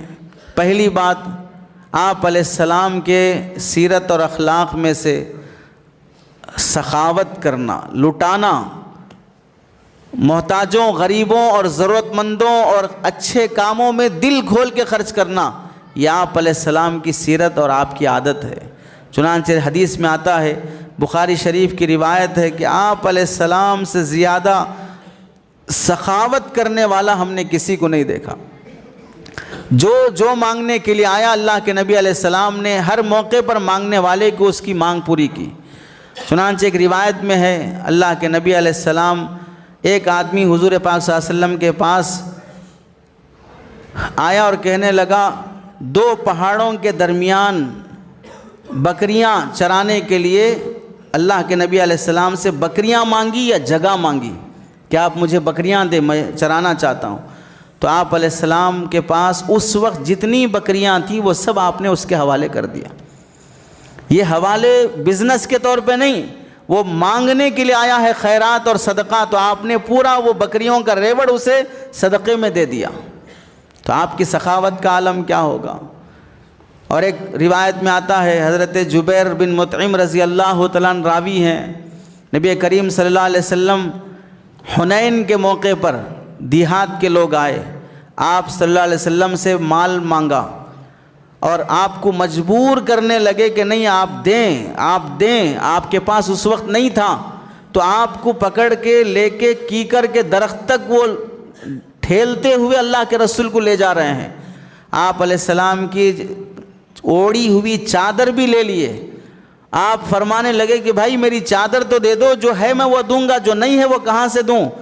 تو وہ آپ علیہ السلام اس موقع پہ فرماتے ہیں کہ اگر یہ جتنے پہاڑ دکھ رہے ہیں اس کے درمیان جتنی جگہ ہے، اس جگہ کے برابر میرے پاس سونا چاندی یا بکریاں یا ریوڑ کچھ بھی ہو، میں سب تمہارے درمیان تقسیم کرنے دینے تیار ہوں، لیکن جو ہے وہ دوں گا، جو نہیں ہے وہ کہاں سے دیں گے؟ آپ علیہ السلام کی سخاوت کا یہ عالم کس کے لیے؟ مانگنے والے کے خاطر، اور جو مانگ رہا تھا اس موقع پر ضرورت کی وجہ سے مانگ رہا تھا۔ یہاں رک کے ایک بات سمجھیں، یہ آپ علیہ السلام کی سخاوت کا تذکرہ ہے، جو محنت کیے بغیر پیٹ پالنے، گزارا کرنے، بھوک مٹانے کے لیے ہاتھ پھیلا رہا ہے، اور اگر کوئی بندہ محنت کر کے اپنی مزدوری مانگ رہا ہو تو آپ علیہ السلام کا رویہ کیسے ہوگا؟ جو محنت کیے بغیر مانگ رہا ہے اسے نواز رہے ہیں، جو محنت کیے بغیر مانگے گا تو اسے کتنا نوازا جائے گا؟ چنانچہ آپ کے 10 واقعات وہ ہیں، قرض لینے کے موقع پر حضرت جابر رضی اللہ تعالیٰ عنہ سے بزنس کرنے کے موقع پر جتنا مانگا اس سے زیادہ آپ علیہ السلام نے نوازا۔ سمجھانا کیا ہے؟ ایک مثال، سمجھانا یہ ہے کہ ہمارے سماج اور معاشرے کی اصلاح میں سب سے بڑا دخل اگر کسی کا ہے، نمبر وار ہم گنائیں تو سب سے بڑا کردار ہوتا ہے مساجد کے علماء اور ائمہ کا معاشرے کو سدھارنے میں۔ اس کے بعد درجہ ہوتا ہے سماج اور معاشرے میں جو ذمہ دار قسم کے لوگ، عہدیدار، سیاستدان، جن کی بات سنی جاتی ہے، لوگ لیتے ہیں، درجہ اور مقام حیثیت دیتے ہیں، ان کی ذمہ داری ہوتی ہے۔ اس سے نیچے اور اتر کے آئیں تو معاشرے کو سدھارنے میں ماں باپ کی ذمہ داری بنیادی ہوتی ہے۔ یہ 3 بندوں کو لے لیں آپ، تو پہلا بندہ ہے معاشرے کو سدھارنے میں مساجد کے علماء اور ائمہ۔ مساجد کے ائمہ اکرام کھل کے کام کرنا چاہتے ہیں۔ جو خرابیاں سماج میں دیکھی جا رہی ہیں اسے بول کر کہ شراب کے متعلق، سود کے متعلق، جوڑا جہیز کے متعلق، ڈی جے سے متعلق، ناچ گانوں سے متعلق، برتھ ڈے سے متعلق، برسیوں سے متعلق جو برائیاں ہمارے سماج میں ہیں، وہ برائیاں ختم کرانے کے لیے بولنے کی ذمہ داری مساجد کے ائمہ اکرام کی ہوتی ہے۔ اب اگر ہمارا سماج اتنا کم ظرف ہو گیا، اتنا بے وقوف ہو گیا، اتنا بے برداشت اور نااہل ہو گیا کہ مسجد کے امام کو اگر کوئی یہ بول رہا ہو کہ امام صاحب آپ یہ ٹاپک پہ مت بولیے، آپ شراب کے بارے میں مت بولیے، سود کے بارے میں مت بولیے، ڈی جے اور جوڑا جہیز کے بارے میں مت بولیے، تو پھر اصلاح معاشرہ کا نام رکھ کر کس کو بے وقوف بنا رہے ہو؟ معاشرے کی اصلاح کے لیے ہی تو یہ امام بول رہا ہے، یہ برائیاں ختم کرنے کے لیے تو بولنا چاہ رہا ہے، لیکن میں چونکہ سود میں مبتلا ہوں، اس واسطے میں جب تک سود خور رہوں گا کوئی سود کے خلاف نہیں بولنا، میں جب تک شرابی رہوں گا کوئی شراب کے خلاف نہیں بولنا، میں جب تک رشوت خور رہوں گا کوئی رشوت کے خلاف نہیں بولنا، میں جب تک جوڑا جہیز کا لے کے کھا بیٹھوں گا جوڑا جہیز کے بارے میں نہیں بولنا، میں جب تک ڈی جے بینڈ باجے اور ناچ گانے سے رہوں گا کوئی اس کے خلاف نہیں بولنا، میں جب تک زمینات کے قبضے کر کے لینڈ مافیا بنا رہوں گا اس کے خلاف کوئی نہیں بولنا، تو سماج اور معاشرے کی اصلاح ہوگی کیسے؟ یہ پہلی بنیادی ذمہ داری ہے کہ ائمہ اکرام کو انہیں کھل کر اپنے معاشرے کی اصلاح کے متعلق بولنے کے حقوق دیے جائیں، سپورٹ رکھا جائے۔ افسوس ہوتا ہے کہ معاشرے میں کوئی بندہ نیو ایئر نائٹ آ رہا ہے، 31 دسمبر کی رات، 1 جنوری، اس موقع پر نوجوانوں کو دیکھ لو، کتنی عیاشی، کتنی بدماشی، کیک کاٹنا، شراب پینا، اور جس کے ناجائز تعلقات ہیں، غلط تعلقات ہیں، ناجائز تعلقات والے اپنے حرام تعلقات کو نبھانے کے لیے گھر سے پیسہ چرا کے لے جانا، ماں باپ سے پیسہ چرا لینا، بہانے بنا کر پیسہ لے لینا، قرضہ کر دینا، گاڑیاں یا اپنا کوئی دوسری چیز گروی رکھ دینا، اس دن کیک کاٹنے کے لیے، اپنی معشوقہ کو خوش کرنے کے لیے، گریٹنگ کارڈ کے لیے، مٹھائی کھلانے کے لیے، پٹاخے جلانے کے لیے مسلمان کر رہا ہے۔ اس موقع پر بولنا کس کی ذمہ داری بنتی ہے؟ رات کے 12 بجے پٹاخے جلائے جا رہے ہیں، کیک کاٹے جا رہے ہیں، چیخ و پکار ہو رہی ہے۔ 12 بجے کا وقت مسلمانوں کے نہیں، تمام انسانوں کے سونے کا وقت ہے۔ اس موقع پر شور شرابے کا کیا مطلب؟ حقوق دیے گئے ہیں، ہارن بجانے کے بھی آداب سکھائے گئے، دروازہ کھٹکھٹانے کے آداب سکھائے گئے، قرآن پڑھنے کے آداب سکھائے گئے کہ نماز میں، ظہر اور عصر کی نماز میں زور سے نہیں پڑھنا، دوسروں کو ڈسٹرب ہو سکتا ہے، نفل نمازوں میں زور سے نہیں پڑھنا، قرآن پڑھ رہے ہو تو بھی اتنی لیمٹ سے پڑھو، بازو والے کی نیند میں یا بازو والے کی باتوں میں ڈسٹرب نہیں ہونا۔ اسی وجہ سے ہوٹل میں قرآن کی کیسٹ، فیکٹری میں قرآن کی کیسٹ، دکان پر قرآن کی کیسٹ چلا کر اپنے کاروبار میں رہنا جائز نہیں، حرام ہے۔ وجہ کیا ہے؟ قرآن جب پڑھا جائے گا تو سننا ضروری ہے، یہاں سننے والے نہیں، سب اپنے کام میں بند کرو، قرآن کی بے حرمتی مت کرو۔ جب قرآن کی آواز کی لمٹ رکھی گئی شریعت میں کہ کہاں زور سے کہاں آہستہ کتنی لمٹ سے پڑھنا، رات کے 12 بجے ڈی جے کی لمٹ نہیں ہوگی، پٹاخوں کی لمٹ نہیں ہوگی، شور شرابے کی لمٹ نہیں ہوگی کہ اس موقع پہ جائز ہے کہ ناجائز ہے۔ کس قدر حرام میں مبتلا ہے آج کا نوجوان، ان پٹاخوں پہ خرچ ہونے والا پیسہ بھی گناہ پر، وہ کیک پر خرچ ہونے والا پیسہ بھی گناہ پر، لڑکی بازی میں پیسہ خرچ ہونے والا بھی گناہ پر، اور اس کے لیے فون ریچارج اور تعلقات میسیجز چیٹنگ یہ سب گناہ پر، یہ سارے معاملات حرام میں ہوں گے۔ اس ایک دن کے گناہ اس قدر ہوں گے کہ اللہ کا عذاب دیگر گناہوں کے مقابلے میں 1 جنوری پر آ جائے تو بھی آنے کا حق رکھتا ہے۔ اتنے گناہ نیا سال ہونے پر شروع کرتے ہیں۔ بولنا کس کی ذمہ داری ہے؟ مسلمان بیٹیاں غیر مسلم لڑکوں کے ساتھ بائک پر نظر آتی ہیں، نئے سال کے موقع پر غیر مسلم مسلمان لڑکی کو گفٹ بھیج رہا ہے، غیر مسلم لڑکی مسلمان لڑکی اپنے غیر مسلم بوائے فرینڈ کو خوش کرنے کی خاطر ماں باپ سے قرضہ کر کے اپنے بوائے فرینڈ کو گفٹ خرید کے دے رہی ہے، اس کی خوشی کی خاطر رات کے 12 بجے اوپر چھت پہ آ کر ایک دوسرے کو ویڈیو کال کیے جا رہے ہیں۔ 1 جنوری میں ملاقات نہیں ہو سکتی تو اس سے پہلے ہی تنہائی میں ملاقات کر رہے ہیں۔ یہ سارے حرام کام سماج میں پائے جا رہے ہیں۔ ایسا نہیں ہے کہ ہم فرشتوں کے درمیان جیتے ہیں، ایسا نہیں ہے کہ ہمارے باپ دادا جبرائیل اور میکائیل علیہ السلام کی نسل سے ہیں، ایسا نہیں ہے کہ ہماری بیٹیاں رابعہ بصریہ اور حضرت ذوالنیرہ رضی اللہ تعالیٰ عنہ جیسی نیک خواتین میں سے ہیں۔ ہم اپنی اولاد کی کتنی کیٹیگری ہے وہ ہم اپنے سے اندازہ لگا سکتے ہیں۔ میں کتنے پانی میں ہوں، میری اولاد اتنے ہی پانی میں ہوگی۔ یہ سب معلوم ہونے کے باوجود اگر مسجد کے ائمہ اکرام روکتے منع کرتے ہوں تو ذمہ دار قسم کے لوگوں کی ذمہ داری ہے سپورٹ میں کھڑے رہنا کہ ہم نے امام بنایا، خطیب بنایا، معاشرے کی اصلاح کے لیے بولنا، قرآن حدیث کی روشنی میں ان کی ذمہ داری ہے۔ یہ جو بول رہے ہیں یہ گویا کہ ہمارے کندھوں پہ بندوق رکھ کے گولی چلا رہے ہیں، ہم انہیں کندھا دینے تیار ہیں، سہارا دینے تیار ہیں، سپورٹ کرنے تیار ہیں، اس واسطے کہ قرآن حدیث کی روشنی میں یہ جو بول سکتے ہیں ہم نہیں بول سکتے۔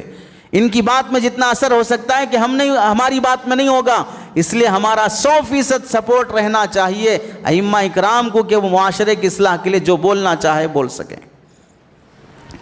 بجائے اس کے اگر میں خود رکاوٹ بن گیا، بولنے نہیں دیا، زبان پہ تالے لگانا چاہا تو پھر سمجھ لینا چاہیے ان کی وجہ سے اگر معاشرے کی اصلاح میں ائمہ نے اپنی بات پیش نہیں کی یا نہ کر سکے تو جو کچھ بھی بگاڑ ہوگا اس کا بنیاد وہ ذمہ دار شخص ہوگا جس نے رکاوٹ پیدا کی ہے اور اپنے عہدے کا غلط استعمال کر رہا ہے۔ دوسری ذمہ داری کیا ہوتی ہے؟ ہمارا حال یہ ہے، ہماری اولاد موبائل خریدنے کے لیے 17 پرو میکس نکل گیا، کڈنی بیچ کے بھی خریدنے تیار، ماں کے گھر کے سے 1 تولہ سونا چرا کے بھی خریدنے تیار۔ اب تو شاید بیچارہ وہ آئی فون والا بھی بیزار ہو گیا، آئندہ سال سے انڈیا میں لانچ نہیں کروں گا بول رہا ہو۔ وجہ یہ ہے کہ 90% لوگ EMI پہ لے رہے ہیں، کوئی کیش خریدنے والا ہی نہیں ہے۔ کیا مطلب ہوا؟ آئی فون سب فقیراں خرید رہے بول کے، جسے خریدنے کی طاقت نہیں وہ لوگ خرید رہے ہیں۔ EMI پہ کیوں خرید رہے ہو؟ مطلب یہ ہوا کہ میں نہیں دے سکتا، فقیر ہوں، غریب ہوں، روزانہ مہینہ تھوڑا تھوڑا کما کر ہی دے سکتا ہوں، جب حیثیت نہیں تو کیوں خرید رہے؟ فضول خرچیاں ہمارے سماج میں، جن کی کروڑوں کے بزنس ہیں ان کے پاس سادہ فون ہے، اور جن کی کچھ نہیں ہے، جو کمایا اس پر گزارا کرنا ہے، وہ شوق پورا کرنے میں لگے ہیں۔ بہن کی شادی باقی ہے، باپ کا علاج باقی ہے، بہن کی شادی کے قرضے باقی ہیں، کوئی گھر ڈھنگ کا نہیں ہے، ان میں پیسے کما کے جما کے باپ کا سہارا بنوں، بہن کی شادی میں سہارا بنوں، ماں باپ کے علاج میں سہارا بنوں، وہ نہیں ہے۔ جو کمایا اپنی خواہشات میں اڑانے تیار ہے۔ ہماری نسل خواہشات پہ پیسہ اڑائے۔ ماں باپ بچے کے برتھڈے پر خوب دھوم دھام سے برتھڈے کریں۔ آج تک اس عاجز کو برتھڈے کا کانسیپٹ سمجھ میں ہی نہیں آیا۔ کیا مطلب برتھڈے کا مجھے نہیں معلوم۔ وجہ کیا ہے؟ دو باتیں ہیں. پہلی بات، برتھ مانے پیدا ہونا، ڈے مانے دن، برتھ ڈے پیدائش کا دن. انسان زندگی میں ایک ہی بار پیدا ہوتا. چلو ایک بار پیدا ہوا، اس خوشی میں رسم اپنا لیے، چلا چٹی وہ بھی ایک رسم ہے، لڈو بنا کے فلاں کر کے خوشی منا لیے. پھر بھی کسی درجے میں سمجھ میں آیا نہیں پیدا ہونا تھا، پیدا ہو گیا، چلو خوشی مناؤ، سمجھ میں آ رہا ہے. لیکن پھر 1 سال گزرنے کے بعد جب وہی ڈیٹ اس کی آتی ہے پھر خوشی منا رہے ہیں. ارے ڈبل بار پیدا ہوا کیا؟ ایک بار پیدا ہو گیا ختم. اب پھر خوشی کس بات کی ہے؟ اب پیدا ہونے کی خوشی بول کر اس کا نام رکھ رہے ہیں برتھ ڈے. ارے پیدا کب ہوا انہیں؟ 1 سال پہلے پیدا ہوا، تو اب یہ برتھ ڈے کیسا ہوگا؟ پیدائش کا دن 1 سال پہلے ہو چکا تھا، وہ دوبارہ پھر جب آ رہا ہے تو وہ پیدائش کا دن کیسے ہوگا؟ دوسری بات، دنیا میں پیدا ہونے والے بندے الگ الگ ٹائم پہ پیدا ہوتے. کوئی صبح میں 8 بجے پیدا ہوتا، کوئی رات میں 11 بجے پیدا ہوتا، کوئی عصر کے ٹائم پہ پیدا ہوتا، کوئی تہجد کے ٹائم پہ پیدا ہوتا. یہ الگ الگ ٹائم پہ پیدا ہونے والے پورے جناتوں کا برتھ ڈے رات کے 12 بجے ہی ہوتا. ارے تمہارے پیدا ہونے کی ٹائمنگ ہی نہیں تھی یہ.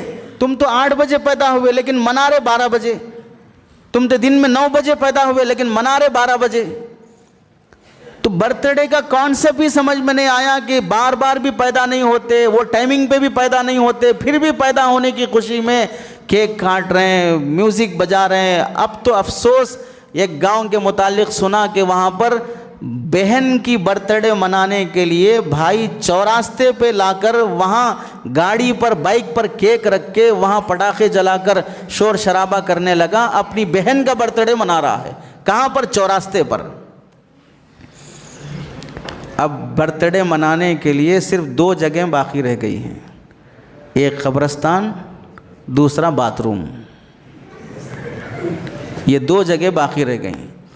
کوئی نہ کوئی ہو سکتا ہے دیوانہ اٹھے گا، وہ بھی قبرستان میں جا کے برتھ ڈے منائے گا، اور ہو سکتا ہے اس کے بعد کوئی ویسٹرن کلچر کا آئے اور باتھ روم میں جا کے برتھ ڈے منائے. کیونکہ بے وقوفی اتنی عام ہو گئی ہے کہ میں جس کو اپنا رہا ہوں، میں جو کلچر لے رہا ہوں، اس کلچر میں کیا مینٹالٹی ہے، کیا سوچ ہے، کیا اس میں میتھالوجی ہے، سوچ کیا سمجھ میں نہیں آ رہا ہے. اس واسطے اتنا خرچ کرتے ہوئے بھی شرم نہیں آتی. برتھ ڈے پر خرچ ہونے والا پیسہ حرام اور ناجائز ہے. اللہ کے بندوں، اس ایک مثال سے سبق سمجھ لو. ہم سب کا پیدا ہونا بڑی نیکی اور سعادت ہے، یا رسول اللہ کا پیدا ہونا بڑی نیکی اور سعادت ہے؟ ہمارے اور آپ کے پیدا ہونے سے کیا فائدہ ہوا، اور رسول اللہ کے پیدا ہونے سے کتنا بڑا فائدہ ہوا دنیا کو؟ دونوں کی پیدائش میں سب سے عظیم اور بڑی سعادت کی بات ہے تو کس کی پیدائش؟ رسول اللہ کی پیدائش. جب رسول اللہ کی پیدائش کے مقابلے میں ہماری پیدائش 0% بھی حیثیت نہیں رکھتی، تو پھر رسول اللہ کی پیدائش کا دن منانا جائز نہیں ہے، تو میرے اور آپ کا دن منانا کیسے جائز ہوگا؟ نبی کی پیدائش کا دن منانے کی اجازت نہیں ہے، تو ہمارے اور آپ کے پیدا ہونے کے دن منانے کے دن کی اجازت کیسے ہو جائے گی؟ کیونکہ منانے کے جو طریقے وہ طریقے غلط ہیں. منانے کے جو طریقے وہ طریقے غلط ہیں. کیا طریقے؟ مثال کے طور پر بچہ پیدا ہونے کی خوشی میں کیک کاٹ رہے ہیں، پٹاخے جلا رہے ہیں، شور شرابے کر رہے ہیں، آوازیں کر رہے ہیں، فوٹوز لے رہے ہیں، محرم غیر محرم پردہ بے پردگی کچھ رعایت کرے بغیر کر رہے ہیں. یہ جو طریقہ ہے پیدائش میں خوشی کا مطلب یہ ہے کہ بچہ پیدا ہوا ہے، اللہ کی نعمت ہے. کتنے لوگ بغیر اولاد کے بانجھ جی رہے ہیں، اللہ مجھے بھی بانجھ کر دیتا تو میں بچے کے لیے ترستے رہ جاتا. یہ نعمت دی ہے تو میں بچہ اور میں میری بیوی سب مل کے 2 رکعت شکرانہ پڑھیں گے. یہ سمجھ میں آ سکتا ہے. لیکن اس کے بجائے ہم کیک کاٹنے، ناچنے، فلاں کرنے میں کون سا طریقہ ہے؟ ایسے ہی رسول اللہ کی پیدائش منانے کے ٹائم پر بھی لوگ ڈی جے بجانا، ریالیاں نکالنا، جھنڈیاں لگانا اور جو جو رسومات شروع کر چکے ہیں وہ سارا کہاں قرآن حدیث سے ثابت ہے؟ تو ہمارے نوجوان فون پر پیسہ خرچ کریں، برتھ ڈے پہ خرچ کریں، شادیوں کے جوڑے جہیز پہ خرچ کریں، رسم و رواج پہ خرچ کریں، جمعگی کے رسومات پر، منہ دکھائی کی رسم، گود بھرائی کی رسم، سانچک کی رسم اور پاؤمیس کی رسم، جتنے رسومات ہوں گے وہ سارے رسومات پہ خرچ کریں گے۔ ان سب پر پیسہ خرچ ہوتے ہوئے ہمیں کچھ بھی افسوس نہیں ہوتا کہ ہمارا پیسہ حرام میں جا رہا ہے کہ حلال میں جا رہا ہے۔ افسوس یہ ہے مسجدیں عالی شان اور شاندار بنا کر بھی مساجد کے ائمہ پر تنخواہوں پہ پیسہ خرچ کرتے ہوئے جان نکل جاتی ہے۔ گاؤں دیہاتوں میں مساجد کے ذریعے سے ہمارے دیہات کی اصلاح ہوگی، لیکن دیہات میں امام صاحب رہنے کے واسطے 8,000 6,000 10,000 پہ رہیں گے کیسے اس مہنگائی میں؟ اور بڑی محبت سے ہم بولتے ہیں کہ ہمیں علماء سے محبت ہے، ہمیں ائمہ اکرام سے محبت ہے۔ اس محبت پہ کیا خاک کہ جس میں محبت، جس محبوب سے محبت کی جا رہی ہے وہ بیچارہ تڑپ رہا ہے اپنا گھر چلانے کے لیے، اپنی دین کی خدمت کے لیے، اور یہاں محبت کے دعوے اور نعرے گائے جا رہے ہیں۔ ہمیں افسوس اس وقت ہوا جب تلنگانہ کے ایک دیہات کا وہ واقعہ ایک مولانا نے اپنے مضمون میں لکھا کہ شمال سے ایک حافظ صاحب کو بلا کر گاؤں میں امام بنا کر رکھا گیا۔ امام صاحب کی تنخواہ متعین کی گئی ماہانہ 2,500 روپے، ماہانہ 2,500 روپے امام کی تنخواہ ہے۔ آئی فون کا جو پوچ آتا ہے وہ 1,800 کا آ رہا ہے، ڈھنگ کا لیے تو اندر جو پیجامے پینٹ کے اندر جو پہنتے ہیں وہ اگر ڈھنگ کی لیے 300 350 کی آتی ہے، اگر اچھی پہننا چاہے تو 100 کے 3 بھی ملتے۔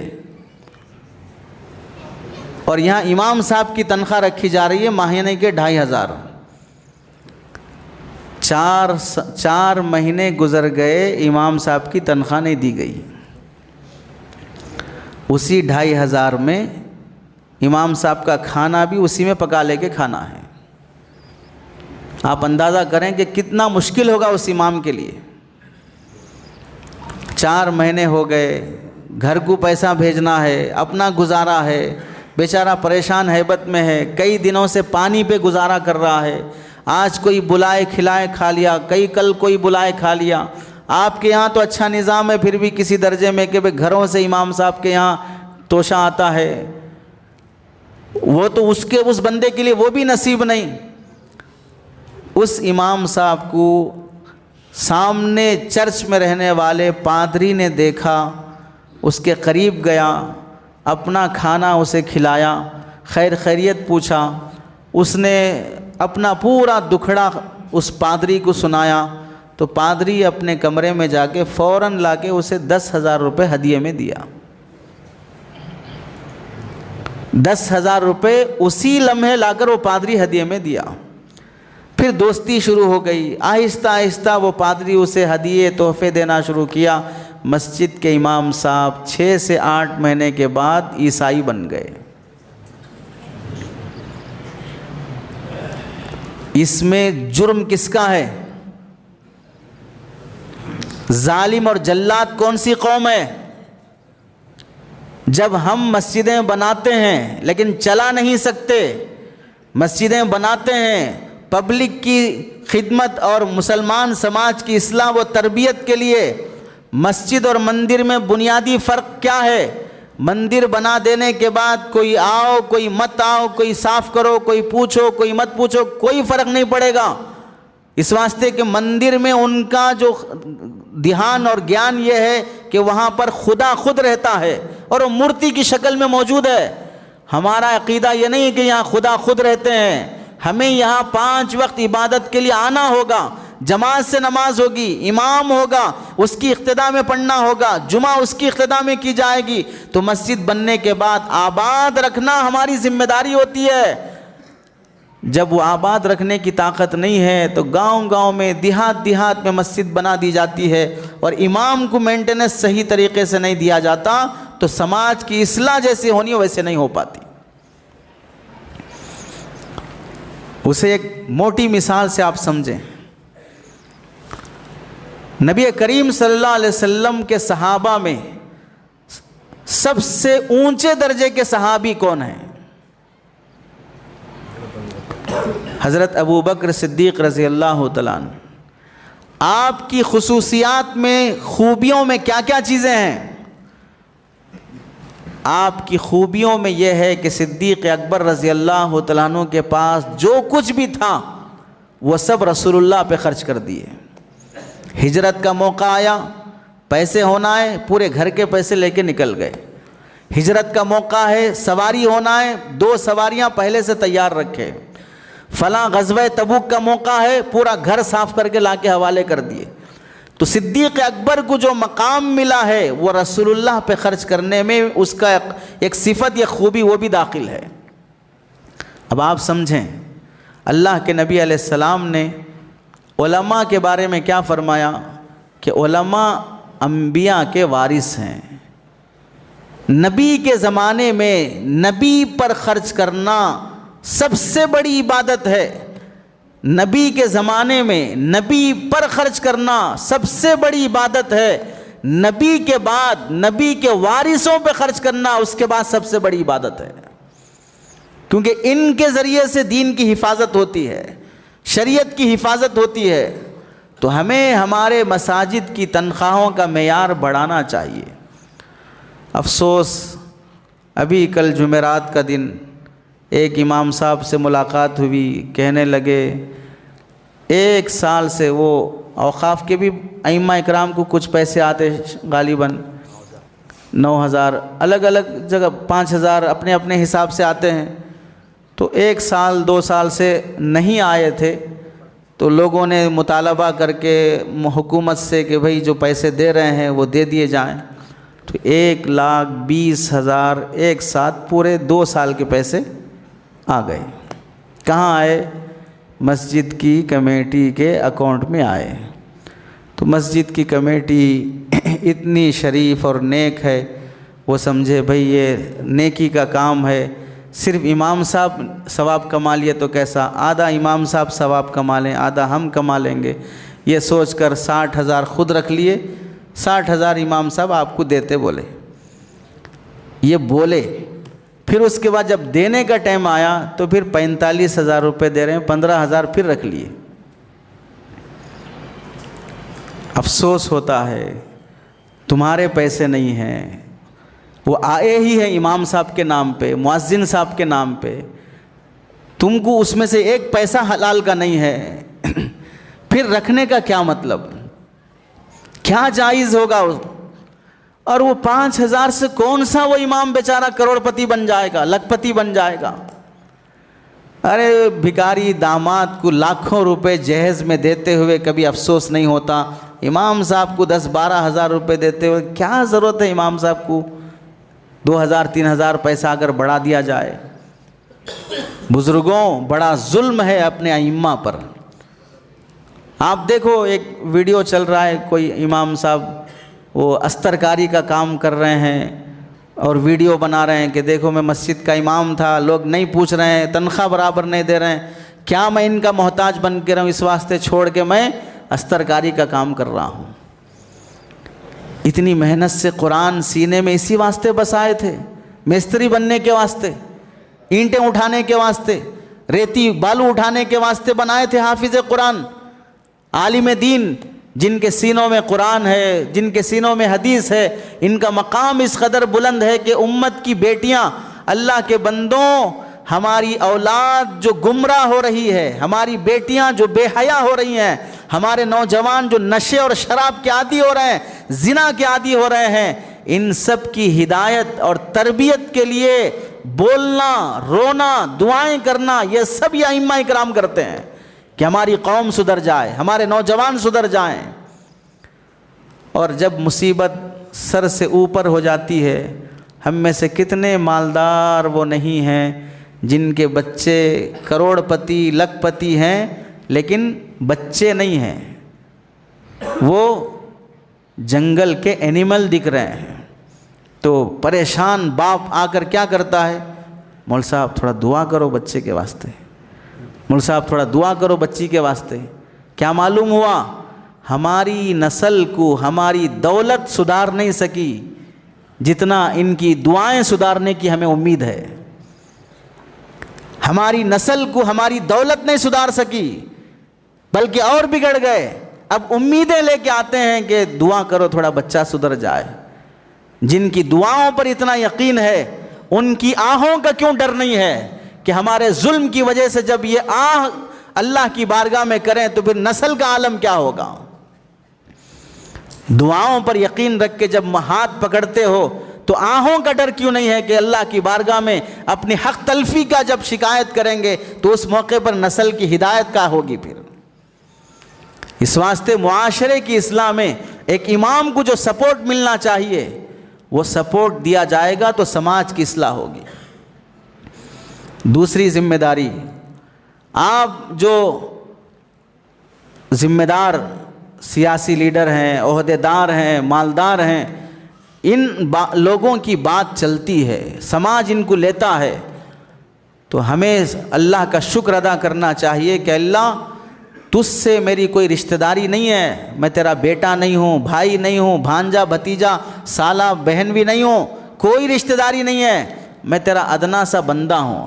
میرے جیسے اور بھی بہت ہیں لیکن آپ نے مجھے عزت بخشی، آپ نے مجھے دولت بخشی، آپ نے مجھے عہدہ دیا جس کی بدولت آج سماج میں میری عزت ہے۔ ورنہ آپ عزت اچھالنے پہ آئیں تو فرعون کو کرسی پہ بٹھا کے سمندر میں ڈبو دیتے ہیں، قارون کو خزانے دے کے زمین میں دفن کر دیتے ہیں۔ آپ کی قدرت ہم کچھ نہیں کہہ سکتے، آپ نے مجھے دیا ہے، اس کے ساتھ ساتھ مجھے یہ بھی توفیق دیں جو کچھ بھی دولت، عہدہ، ذمہ داری، عزت دی ہے اس کا میں آپ کے دین کی خاطر استعمال کر سکوں، آپ کے دین کی حفاظت کی خاطر استعمال کر سکوں۔ مسجد بنانا ہے، میرے پاس پیسہ ہے، بنا سکتا ہوں، لیکن آپ بتائیں قبلہ کدھر ہونا چاہیے یہ کس سے معلوم کروں گا؟ ایڈوائس کی ضرورت پڑے گی کہ نہیں پڑے گی؟ میرے پاس پیسہ ہے، میں گاڑی خرید سکتا ہوں، لیکن گاڑی کے رولز کیا ہیں؟ کمپنی دینے والی گاڑی دینے والی کمپنی سے پوچھنا پڑے گا کہ نہیں پڑے گا؟ میرے پاس پیسہ ہے، میں گھر بنا سکتا ہوں، لیکن مجھے بلدیہ سے پرمیشن لینا پڑے گا کہ نہیں پڑے گا؟ معلوم کیا ہوا، دولت ہو جانا کافی نہیں ہے، اس کے ساتھ پرمیشن کی بھی ضرورت ہے، اجازت نامے کی بھی ضرورت ہے۔ ایسے ہی اگر میں کچھ بھی دین کا کام کرنا چاہتا ہوں، صحیح ہے، غلط ہے، جائز ہے، ناجائز ہے، یہ میں علماء سے پوچھ لوں تاکہ میری محنت نیکی کے بجائے کہیں گناہ میں لازم نہ آئے۔ ہم دیکھیں اگر بیمار ہو گیا کوئی بندہ، سر میں درد، پیٹ میں درد، بخار، تو ڈاکٹر صاحب جو گولی دیتے ہیں وہ گولی آدھے انچ سے اور بھی تھوڑی کم ہوتی ہے، آدھے انچ کی بھی نہیں ہوتی۔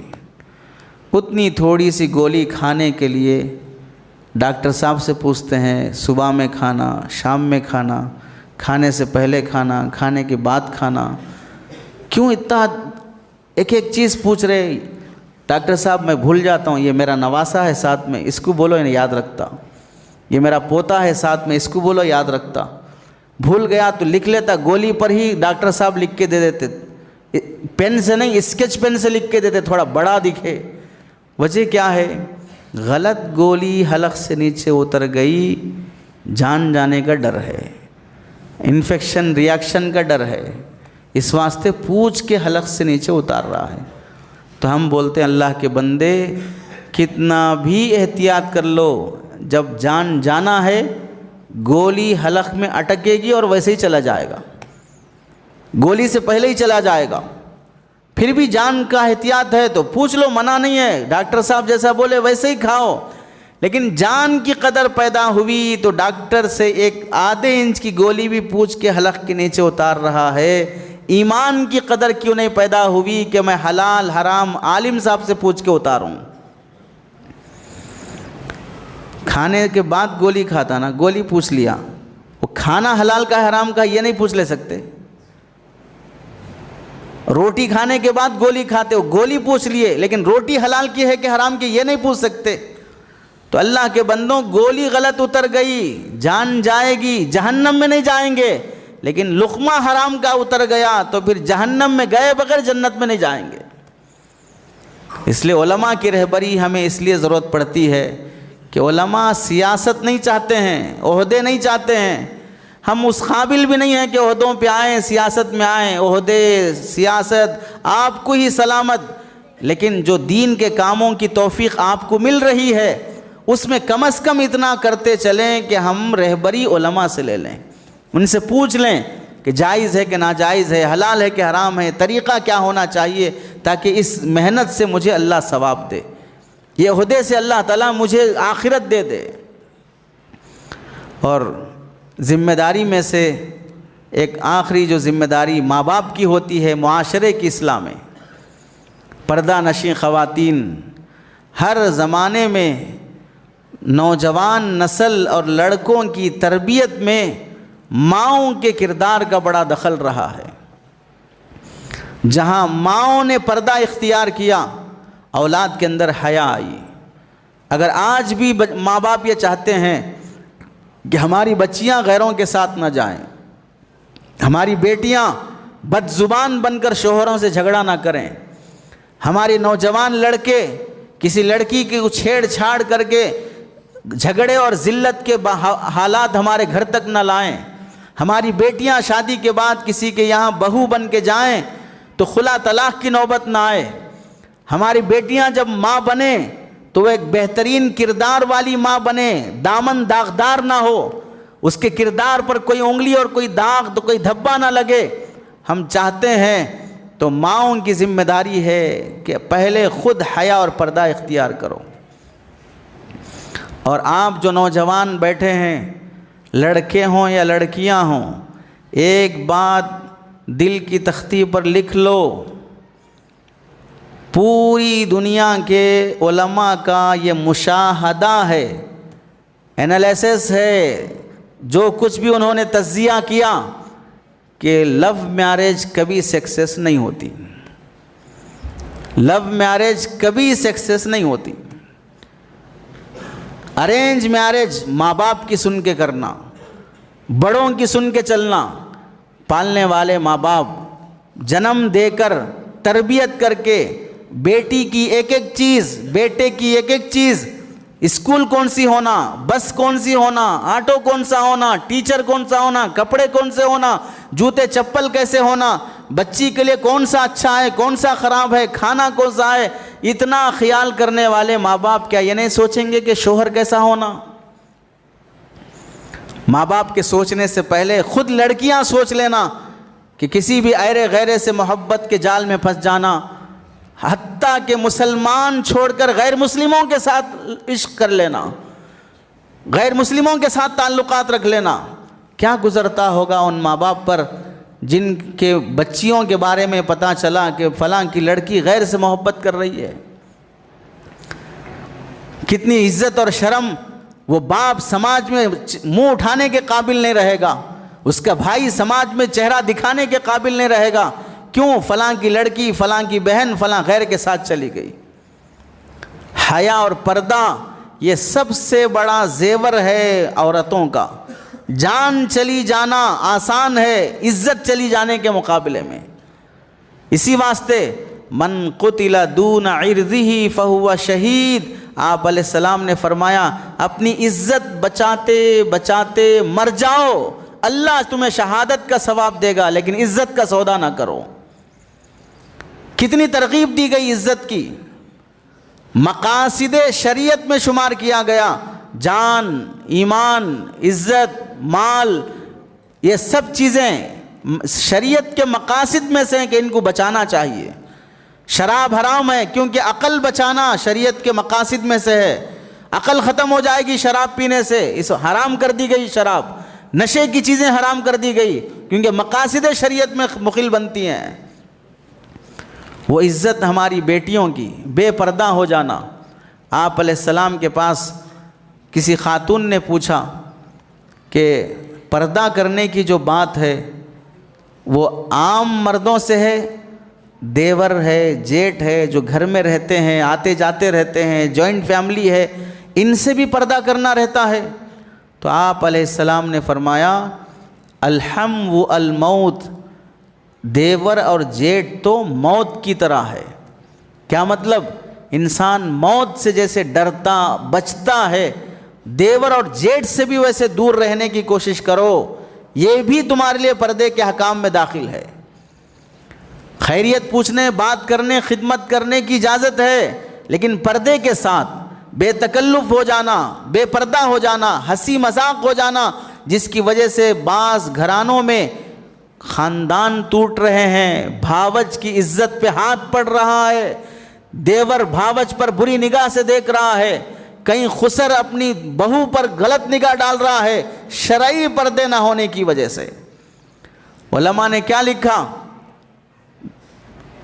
داماد کا ساس سے پردہ نہیں ہے، کیونکہ داماد کے لیے ساس ماں کا درجہ رکھتی ہے، اور ماں بیٹے میں پردہ نہیں ہوتا، ماں کا بیٹے سے نکاح نہیں ہوتا، ایسے ہی ساس کا داماد سے کبھی نکاح جائز نہیں ہوگا۔ اگر بالفرض ہمارے نکاح میں جو خاتون ہے وہ انتقال ہو گئی، پھر بھی ہمارا نکاح سالی سے جائز ہو سکتا ہے، ساس سے کبھی نکاح جائز نہیں ہوگا، ہمیشہ کے لیے حرام ہے۔ مطلب کیا ہوا؟ ہمیشہ کے لیے حرام ہونے کا مطلب یہ ہے کہ اب ان سے ہمارا رشتہ اتنا مضبوط ہے جیسا ایک ماں سے رشتہ ہوتا ہے، ایک بہن سے رشتہ ہوتا ہے، ایک بیٹی سے رشتہ ہوتا ہے۔ ان سے کبھی بھائی کا نکاح یا بیٹے کا نکاح جائز نہیں، ویسا ساس سے داماد کا نکاح جائز نہیں ہے۔ لیکن علماء نے لکھا ہے آج حالات اتنے خراب ہیں کہ ساس کو اپنے داماد کے ساتھ، جو کہ بیٹے کا درجہ رکھتا ہے، باہر کہیں گھومنے جانا پڑے، سفر پہ جانا پڑے، حج عمرے پہ جانا پڑے، ساس بھی جوان ہے، داماد بھی جوان ہے، تو پھر ان میں رشتہ ماں بیٹے کا ہونے کے باوجود بھی جوان ساس کا جوان داماد کے ساتھ سفر کرنا حرام اور ناجائز ہے۔ وجہ کیا ہے؟ وجہ فتنے کا اندیشہ ہے۔ اتنی غذائیں غلط ہو گئیں، نیتیں خراب ہو گئیں، سوچ غلط ہو گئی کہ کتنے داماد وہ ہیں جو گھر میں آنے کے بعد جوان بیوی ساتھ میں ہوتے ہوئے ساس پر غلط نگاہ ڈالتے ہیں، جوان بیوی نکاح میں ہوتے ہوئے سالی پر غلط نگاہ ڈالتے ہیں۔ اتنی بے حیائیاں مسلمان سماج میں آئیں گی تو معاشرے کی اصلاح کا کیا مطلب رہے گا؟ وہ دیکھ لیں صحابیات کا حیا اور پردہ کیسے تھا۔ آج بھی آپ لوگ گوگل میں سرچ کر کے دیکھ لو، حضرت عائشہ رضی اللہ تعالیٰ عنہ کے حجرے کا وہ منظر، جب نبی علیہ السلام کی تدفین وہاں پر عمل میں آئی حضرت عائشہ رضی اللہ تعالیٰ عنہ کے کمرے میں، تو حضرت عائشہ وہیں رہنے لگی۔ اس کے بعد حضرت صدیق اکبر رضی اللہ تعالیٰ عنہ کی تدفین عمل میں آئی تو بھی اسی گھر میں رہنے لگیں، یعنی ایک ہی کمرہ ہے، اس کمرے میں 2 قبر ہیں اور حضرت عائشہ کا بستر بازو ہے۔ لیکن جب حضرت عمر رضی اللہ تعالیٰ عنہ کی تدفین وہاں پر عمل میں آئی تو حضرت عائشہ رضی اللہ تعالیٰ عنہ نے پردہ باندھ لیا۔ کیا فرماتی ہیں؟ اب تک اس کمرے میں میرے والد دفن تھے رسول اللہ، میرے شوہر دفن تھے رسول اللہ، اور میرے والد حضرت ابوبکر رضی اللہ تعالیٰ عنہ دفن تھے، ان سے مجھے پردے کی ضرورت نہیں ہے۔ لیکن اب حضرت عمر کی قبر یہاں بنی ہے، تدفین ہے، تو مجھے عمر چونکہ غیر محرم ہے، ان سے حیا آتی ہے، اس لیے میں پردہ کر رہی ہوں۔ آپ اندازہ کریں جو انسان قبر میں دفن ہے ان سے حضرت اماں عائشہ رضی اللہ تعالیٰ عنہ کو حیا آتی ہے اور اپنے ہی کمرے میں پردہ باندھ رہی ہیں، اور ہمارے گھروں میں بغیر پردے کے ایک دوسرے سے گھس رہے ہیں۔ ہم دیور ہیں یا جیٹھ ہیں، دروازہ کھٹکھٹا کے اندر نہیں جا سکتے، میں آ رہا ہوں، میں آ سکتا ہوں، آنے کی اجازت ہے، کوئی ہے گھر کے اندر تو سائڈ میں ہو جاؤ، پردے میں ہو جاؤ، یہ 2 جملے بول کے میں داخل نہیں ہو سکتا۔ میرا گھرانہ مسلمان گھرانہ ہے، کیا علامت ہے؟ میرے گھر میں پردے کا کوئی سلیقہ اور تمیز ہی نہیں ہے۔ سالی بہنوی سے مذاق کرنے کے لیے آگے بڑھتی ہے، بہنوی سالی سے مذاق کرتا ہے، چیٹنگ چل رہی ہے، یہ شرعی پردہ گھروں میں نہیں ہوگا، بے حیائی کے ساتھ گھومے جائیں گے۔ افسوس ہوتا ہے تہجد پڑھنے والے، اشراق پڑھنے والے، اجتماعات میں جانے والے، دین کی باتیں کرنے والے کسی فنکشن میں، شادی میں، نکاح میں، ولیمے میں جاتے ہیں بن سور کے، خوشبو لگا کے، آواز والے زیور پہن کے۔ اللہ کے نبی علیہ السلام نے اتنا سخت منع فرمایا، خوشبو لگا کر گھر سے باہر نکلے گی عورت، چاہے وہ فنکشن میں جائے، نکاح کی دعوت میں جائے، ولیمے کی دعوت میں جائے، کسی بیان میں جائے، کسی اجتماع میں جائے، حتیٰ کہ کسی سے بڑے نیکی کے کام کے لیے جائے، خوشبو لگا کر گھر سے باہر نکلے گی، واپس آنے تک اللہ کی لعنت برستی رہے گی۔ یہ بے حیائی ہے عورتوں کی باہر خوشبو لگا کر نکلنا۔ جوان لڑکیاں کالج جاتی ہیں یا آفس جاتی ہوں یا ہائی اسکول جاتی ہوں، پاؤڈر لگا کر یا پھول لگا کر یا اسپرے لگا کر اپنے جسم سے خوشبو نکل رہی ہو، اس خوشبو کے ساتھ اپنی بیٹیوں کو گھر سے باہر بھیجانا حرام ہے۔ کتنی احتیاط اسلام میں سکھائی گئی۔ حضرت حکیم الامت اشرف علی تھانوی رحمۃ اللہ علیہ ایک جگہ لکھتے ہیں، عورتیں پہننے کے جو کپڑے ہیں، ہم جو کپڑے پہنتے ہیں ان میں سے بعض کپڑے وہ ہیں جو اوپر دکھتے ہیں اور بعض کپڑے اندر پہننے کے ہوتے ہیں جو نظر نہیں آتے۔ جیسے مرد بنیان پہنتا ہے نظر نہیں آتا، پینٹ کے اندر پہنتے ہیں نظر نہیں آتا۔ استر کپڑا جسے کہتے ہیں، بدن سے چپکا رہنے والا کپڑا، عورتیں بھی ویسے استر کپڑے پہنتی ہیں۔ حضرت تھانوی علیہ الرحمہ لکھتے ہیں، عورتوں پر اتنا پردہ ہے شریعت میں، استر کپڑا جو عورتیں اندر پہنتی ہیں دھونے کے بعد ایسی جگہ سوکھنے کے لیے ڈالنا جائز نہیں ہے جہاں پر دیور اور جیٹ کی نگاہ پڑتی ہو۔ ایسی کھلی جگہ ڈالنے کی اجازت نہیں ہے، اپنے بیڈ روم میں سکھا لو۔ باہر والے مرد کی نگاہ اگر تمہارے ان اندر کے کپڑوں پر کپڑے پہ پڑے گی تو بھی اس کا دماغ خراب ہوگا، اس کی سوچ غلط ہو جائے گی، اس کی نیت بگڑ جائے گی۔ جب اس کپڑے کے پردے کا حکم دیا گیا شریعت میں تو خود کا پردہ کتنا ہونا چاہیے۔ آپ اندازہ کرو، نماز میں جب عورت کھڑی ہوتی ہے تو اسے سر سے لے کے پیر تک سوائے چہرے کے اور گٹھوں کے اور ٹخنوں سے نیچے یہ تین چیزیں بمشکل کھلی رہنے کے، بلکہ گٹھوں کی بھی بعض فقہاء نے اجازت نہیں دی ہے، باقی سارا جسم ڈھکا رہنا چاہیے۔ حتیٰ کہ نماز میں اگر عورت کی چوٹی کے لٹکتے ہوئے بال اگر وہ نقاب اور مخنے سے باہر نظر آنے لگیں تو بھی اس عورت کی نماز نہیں ہوگی۔ کتنا پردہ سکھایا گیا، کیونکہ پردے میں عورت کی عزت ہے، پردے میں عورت کی عزت ہے۔ جب پردہ اتر گیا تو عزت اتر جائے گی۔ اسے آخری مثال دے کے بات مکمل کرتا ہوں۔ پردے کی حیثیت شریعت کی نظر میں کتنی ہے۔ موز کھاتے ہیں آپ لوگ، دیکھیں چھلکے کے ساتھ کھاتے ہیں یا چھلکا اتار کے کھاتے ہیں؟ چھلکا اتار کے کھاتے ہیں۔ دکان سے جب خریدتے ہیں تو چھلکے کے ساتھ خریدتے ہیں یا چھلکا اتار کے خریدتے ہیں؟ چھلکے کے ساتھ خریدتے ہیں۔ خریدتے وقت چھلکا رہے گا، کھاتے وقت چھلکا اتار دیتے ہیں۔ دکاندار اگر آپ کی خیرخواہی اور بھلائی میں پہلے ہی سارے موز کے چھلکے اتار دے اور سارا مغز رکھ کے بیچنا شروع کرے تو آپ میں سے کتنے عقل مند ہیں جو وہ موز خریدنا چاہیں گے؟ کھانا تو چھلکا اتار کے ہی ہے نا، تو پہلے اتار دیا ہے، کون خریدنا چاہے گا؟ صبح سے شام تک دھول پڑے گی، مکھیاں بیٹھیں گے، گندگی ہوگی، شام ہونے کے بعد دکاندار فری میں بھی دینا چاہے تو لینے تیار نہیں ہوں گے۔ بھینسوں کو کھلا دو، ہم نہیں کھائیں گے۔ وجہ کیا ہے؟ وجہ یہ ہے جب تک چھلکا چڑھا رہا، مغز کی حفاظت رہی، چھلکا وقت سے پہلے اتر گیا، مغز خراب ہو گیا، اب وہ کھانے کے قابل نہیں رہا۔ لڑکیوں کا پردہ اور برقع گھر آنے سے پہلے اتر گیا، اب وہ بیوی بنائے جانے کے قابل نہیں رہتی۔ جب تک برقع اور پردہ رہے گا اس کی عزت باقی رہے گی، چھلکا وقت سے پہلے اتر جائے گا عزت چلی جائے گی، برقع اگر اتر جائے گا تو لڑکی کی عزت چلی جاتی ہے۔ برقع اور حجاب یہ ہمارے لیے حفاظت کا سامان ہے۔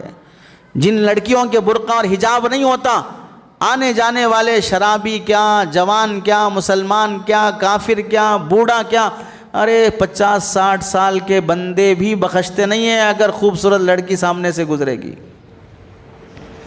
نفسانیت ہر انسان کے ساتھ لگی ہے۔ ایک آخری مثال دیتا ہوں، آپ لوگ بس کا سفر کرتے ہوں گے تو بس کا سسٹم ہے، عورتیں آگے بیٹھتی ہیں، مرد پیچھے بیٹھتے ہیں، یہی طریقہ ہے؟ یہاں سب مکس بیٹھتے ہیں۔ خیر اور آسان ہو گیا سمجھانے کے لیے۔ تلنگانہ کا سسٹم، عورتیں آگے بیٹھتی ہیں، لکھا بھی رہتا ہے کہ لیڈیز سیٹس بول کے، مرد پیچھے رہتے ہیں۔ آپ کے ہاں تو کوئی تمیز ہی نہیں ہے، بازو بازو بھی بیٹھ سکتے ہیں۔ تو آپ بتائیے 1 گھنٹہ یہاں سے لے کے ہمیں جانا ہو اور بس میں بیٹھے ہیں، سامنے والی سیٹ پر کوئی خاتون بیٹھی ہے اور میری عمر سمجھو کہ مثلاً 50 سال ہے، نہیں ہے 50 سال سمجھو، مثلاً میرے خود 20-25 سال کی بیٹی ہے، بیٹا ہے، لیکن سامنے کوئی خاتون میرے سامنے بیٹھی ہے، ہلکی سی خوشبو آ رہی ہے۔ 1 گھنٹے کا سفر ہے بس، گھر میں میری بیوی ہے، بچے ہیں، عزت دار خاندان ہے، لیکن اس 1 گھنٹے میں بار بار سامنے بیٹھی ہوئی عورت کا دوپٹہ میرے اوپر پڑے گا، ہلکے سے بال لگیں گے، خوشبو لگے گی، تو دماغ تھوڑی دیر کے لیے خراب ہوگا کہ نہیں ہوگا؟ اتنی شرافت سے بیٹھے ہیں، لگتا ہے کہ حسن بصری کی اولاد ہیں، اور یوں بتانا چاہ رہے ہیں کہ نہیں، ہم جب بیٹھیں گے بس میں تو جیسے ہی نظر پڑے گی کہ سامنے کوئی خاتون ہے، فوراً جیب سے ہم تسبیح نکال لیتے ہیں اور آنکھوں پہ پٹی باندھ لیتے ہیں یا آنکھیں بند کر لیتے ہیں، اور اترنے تک استغفر اللہ استغفر اللہ استغفر اللہ پڑھتے رہتے ہیں، اور جب اترتے بھی ہیں تو پھر آنکھیں بند کر کے اترتے ہیں۔ ایسا ہوتا ہے کبھی؟ بتانا کیا ہے، 50 سال کی عمر، گھر میں جوان بیٹی، بیوی، سب ہوتے ہوئے 1 گھنٹے کے سفر میں سامنے عورت ہے تو دماغ خراب، نظر خراب، یہ سب میں برداشت نہیں کر سکتا ہوں۔ تو میں اپنی جوان بیٹی کو، جوان بیٹے کو کالج میں بھیج کے کو ایجوکیشن سسٹم میں لڑکا لڑکی بازو 6 گھنٹے بازو بیٹھنے کے بعد پھر میں یہ یقین رکھوں گا کہ میرے بچی کا خیال نہیں بگڑے گا، میرے بیٹے کا خیال نہیں بگڑے گا، میرے جوان بچے ایسی غلط سوچ نہیں کریں گے، میری بیٹیاں ایسی غلط سوچ میں نہیں پڑیں گی۔ میں 50 سال کا ہو کے 1 گھنٹہ اپنی نظر اور نگاہ اور نیت پاک نہیں رکھ سکا، 6 گھنٹے میرے جوان بچوں کے بارے میں بھروسہ کر رہا ہوں کہ وہ کالج میں اور ہائی اسکول میں بیٹھ کے بازو بیٹھ کے خوشبو لگا کے ہنسی مذاق کرتے ہوئے وہ گرل فرینڈ بوائے فرینڈ بنتے ہوئے بھی اپنی عزت کو بچا لیں گے۔ یہ میری بے وقوفی نہیں ہے تو اور کیا ہے؟ پردہ کا مطلب یہ ہے کہ اپنی نسل کو پاک دامن رکھنے کی جو کوشش ہو سکتی ہے وہ کوشش کی جائے۔ اور آپ سے آخری درخواست ہے، جیسے آپ نے بڑی محبت سے مسجد بنائی ہے، آپ کے علاقے میں شاید ہو یا نہ ہو مجھے علم نہیں ہے، اپنی مسلمان بیٹیوں کے لیے اپنا اسکول بناؤ۔ غیروں کے اسکولوں میں پڑھا کر یہ بھروسہ مت رکھو کہ ہماری بیٹیوں کی عزت محفوظ رہے گی۔ 10 سال غیر کے بازو بیٹھے، 10 سال وہ فنکشنوں میں ایک دوسرے کے ساتھ پارٹیسپیٹ کرے، حصہ لیتی رہے، وہ ایگزام کے موقع پر، لیسن حل کرنے کے موقع پر ایک دوسرے سے چیٹنگ کرتے رہیں، ایک دوسرے سے ہیلپ لیتے رہیں، دوستیاں بڑھتی رہیں، اس کے باوجود بھی ان کے یہاں ویلنٹائنس ڈے منایا جائے، فرینڈس شپ ڈے منایا جائے اور نیو ایئر منایا جائے، مختلف بے حیائی کے دن منائے جائیں، پھر بھی ہم بھروسہ رکھیں کہ ہماری بیٹیوں کی عزت بچے گی، بہت غلط سوچ میں ہے۔ ایسے اسکولوں میں پڑھاؤ جہاں پر لڑکوں کی اجازت نہ ہو، لڑکیوں کا اسکول اپنا بنا کر اپنی بچیوں کو تعلیم دو۔ جیسے مسجد بنانے کو عبادت سمجھتے ہو، نسل کی ایمان اور ان کی عزت بچانے کے لیے اسکول بنانا بھی ویسے ہی ایک طرح کی عبادت ہے۔ معاشرے کی اصلاح کے اصل بنیادی نکات پر غور کرو۔ بیانات یہ یاد دہانی کے لیے ہوتے ہیں، باقی سماج کی اصلاح کی ذمہ داری ہم پر ہوتی ہے کہ میں کتنی ذمہ داری نبھا سکتا ہوں اپنے سماج کی اصلاح کے لیے۔ اللہ سے دعا ہے کہ اللہ تعالی ہم سب کو عمل کی توفیق نصیب فرمائے۔ آمین۔ وآخر دعوانا الحمد للہ رب العالمین۔